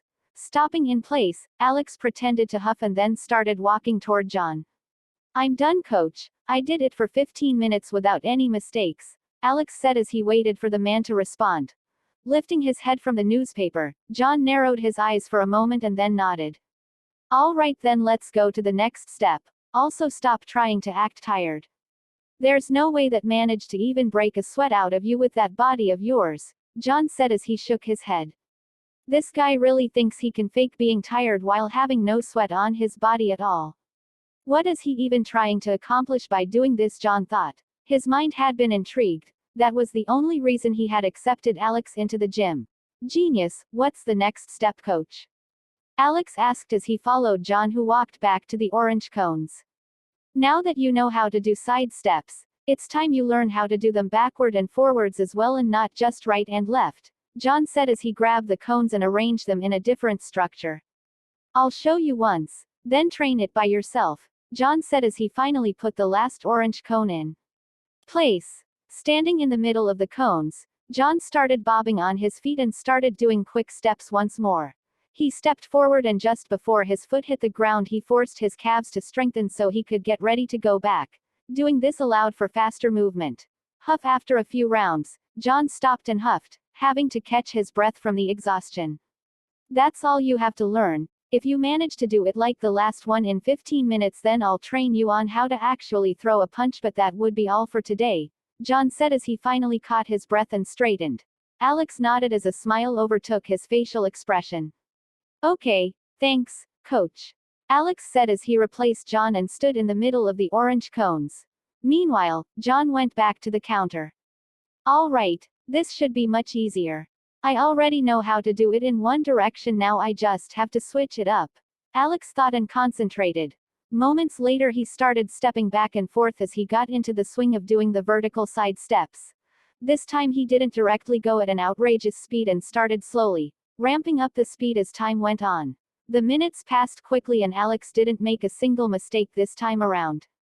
It was pretty much just a repeat of what I did before. It would have been harder if I couldn't directly memorize how the stepping worked, but I could do that, and all that was left was for me to translate it so it would suit my own body, Alex thought as he stopped the side steps and headed toward John once more. That's crazy, and he said he didn't do any martial arts, one of the guys in the gym mumbled to another as they looked at Alex. He's lying. It can't be possible that he didn't learn any martial arts, because if he truly is telling the truth, then Oreo intercepted the two guys who were talking. Then what? One of them questioned him. Then that's beyond the level of a genius. That's just a monster in human skin, Oreo said as he looked at Alex's back. You could never imagine just how right you are, Oreo, Alex thought to himself as he arrived at the counter. Coach, I learned it, Alex said as he looked at the old man once again. Sighing softly, John stood up from the chair and started walking towards a boxing sandbag. Alex heard the man mutter to himself as they were walking. Couldn't you have at least tried to hide it a bit more like the last time? You directly did it this time. I just started reading again. I'm telling you that I don't know martial arts, goddamned it, old man, Alex thought to himself as he followed John. Arriving at the sandbag, John turned toward him. All right, this is the last thing that I can teach you today. I'm already getting too tired. I can't move these old bones as easily anymore, John said as he looked at Alex. Alex nodded quickly as he replied to the old coach. Of course, coach. Thank you for even teaching me this much, Alex said as he tried to be as respectful as possible to the old man. John nodded and then said as he turned to face the sandbag. Okay, watch closely. I won't do it twice. When you want to throw a punch, you don't just use the strength of your arm but you use your entire body so you could create as much kinetic force as possible, John said as he took a stance and punched forward. His punch shook the entire sandbag, causing it to fly backward. I guess it is true when they say that technique matters a lot. His punching power is like that of a young man but he is already old. He's compensating for it with his skills, Alex thought as he looked at John and the swinging sandbag. That's all. If you have any questions just ask the guys around here. They will be happy to help you out, John said as he started walking back towards his chair at the counter. Not like you would need it, Alex heard John mumble to himself as he walked away. A small grin overtook Alex's face as he nodded and then walked to stand in front of the sandbag. Closing his eyes, Alex thought back to John's stance a few seconds ago and started analyzing it. Every single change in his pose, in what muscles he was using, and how he would be able to replicate it with his own body without actually copying it completely. This time it took Alex a minute or two before he opened his eyes again. When his eyes snapped open they flashed with intent as he looked at the boxing sandbag. Let's do this, Alex thought as he took a stance, bringing his punch closer to his upper waist. Alex strengthened his calf muscles and his abs as he pushed forward. Using the power generated in his legs, he transported it through his body, through the abs, and into the arm which also released its own strength. This resulted in the sandbag releasing a massive sound. Bang! It flew backward and soon toppled the entire thing as it fell on the ground. Alex stood there in shock as he stared at what he had just done. I'm sure I only used strength at the human level, Alex thought to himself. The entire gym had gone silent as they turned to look at Alex The entire gym had gone silent as he looked at Alex who stood in the same place whilst he looked at what he had done. Crazy, Alex thought as he looked at the toppled over boxing sandbag. Is the difference in power really this big, before and after you learn how to actually use your full force? I always thought that it was only minuscule and technique and skill in fighting only meant how you hit someone, like from which direction you hit them, and that would allow you to hit them more easily. Not that it would also increase the power output of your punches like this, Alex thought as he stood bewildered at his own power. A second later a thought flew into his head. It was an intrusive one that wouldn't get out of his head once it had gone. Just how strong would I be now if I do this with my full strength while transformed? Alex thought as he imagined himself being able to shatter rocks the size of houses. The scary thing is that I can actually see myself being able to do that. It's not something unbelievable, Alex thought, and then turned around toward John who had lifted his head and was now looking at him. No martial arts expertise, John mumbled with a small smirk and then turned his head back to the newspaper. Is that all? He really doesn't care, huh? Alex thought as a twitching smile took over his face. Walking to the sandbag and its metal hinges that held it up, Alex started lifting them up as he brought them into the same position that they were before he had toppled the whole thing over. All right, this should be good enough, Alex thought as he took a few steps back and stared at the whole thing. Thankfully nothing looked to be broken, so I don't have to pay for anything extra. I really don't have much money right now and the only way I have been earning is that run I did to Port Angels at that gang's bar, Alex thought as he remembered what he had done. It wasn't a bad idea, but is it really worth it? Is the risk of me being found out worth the amount of money that I got? No, it's not, so I'm going to have to start my plan of capitalizing on my future knowledge soon, Alex thought as he turned and walked towards the counter where John was still sitting. Does he only read newspapers all day? That's his third newspaper, and they're all from today, so the news they show shouldn't be too different, or are they? Alex thought as he questioned himself whilst he looked at the newspapers that had been folded and placed next to John on a stool. He seemed to have about 4 more that he hadn't read through yet. Hey coach, I think I'll be going for today then, Alex said as he arrived at the counter. John nodded and told him that he could go whenever, or at least that's how Alex interpreted the shooing motion that he did. Is there a set time when I should come to the gym? Alex asked again. No, there's no set time, but we usually come either at 7 am or at 4 p.m. in the afternoon, Jack, who had crept up behind Alex, said whilst he put his arm over Alex's shoulder. Right, I guess I'll just come whenever I find the time, Alex said as he nodded in thanks towards Jack. Yeah, to be honest, I'd rather you not come at all. Damn, are you a strong man, Jack said as he started touching Alex's biceps. Ooh, that's a good amount of muscle, Jack said as his eyes shined whilst looking at Alex. Sorry, I'm not into guys, Alex said as he tried to get away from the man. What do you mean? I'm not into them either, Jack almost screamed in response, his face clearly flustered as he looked at Alex with furrowed brows. If it was just the two of them, maybe he wouldn't have minded, but the entire gym had heard them talking. It's okay, we understand, Jack, Oreo said from the background as he raised both thumbs in his hands. What do you mean you understand? It's a misunderstanding, there's nothing to understand at all here, chocolate chip, Jack said as he turned to face the boys. They kept teasing him as he tried to get out of the scenario. It clearly looked like a joke though, and no one seemed to take it seriously. Alex looked at them for a minute and then turned towards John, nodded, and started heading outside silently. Alex got outside quickly. No one had noticed him, or at least he thought so. Inside the gym, the atmosphere quickly calmed down and Jack walked to John. He's even got good stealth skills. If I wasn't concentrating fully on him, then I would have missed him, Jack said as he looked at the old man who had put the newspaper aside and was now drinking a cup of hot coffee that he had left on the counter before. He's interesting. Whilst his body looks like that of a monster that has been trained in martial arts his whole life, he still has some minor habits that indicate he hasn't trained a day in his life, John said as he took a sip whilst looking outside of the gym at Alex's back, which could still vaguely be seen in the distance. He's an interesting guy for sure. What do you plan on doing, Master? Oreo asked as he came to stand next to Jack. John shook his head whilst he showed a smile small on his face. Nothing. I'm going to train him in martial arts just like I am supposed to as the coach of this gym, John said as he got up on his feet with the empty mug in his hand. Pulling his hand back, John threw the mug across the room quickly. It was such a fast movement that it looked like his hand had never moved. Ting, the cup fell straight into a small trash can at the corner. It looked ugly, John said when the others looked at him confused.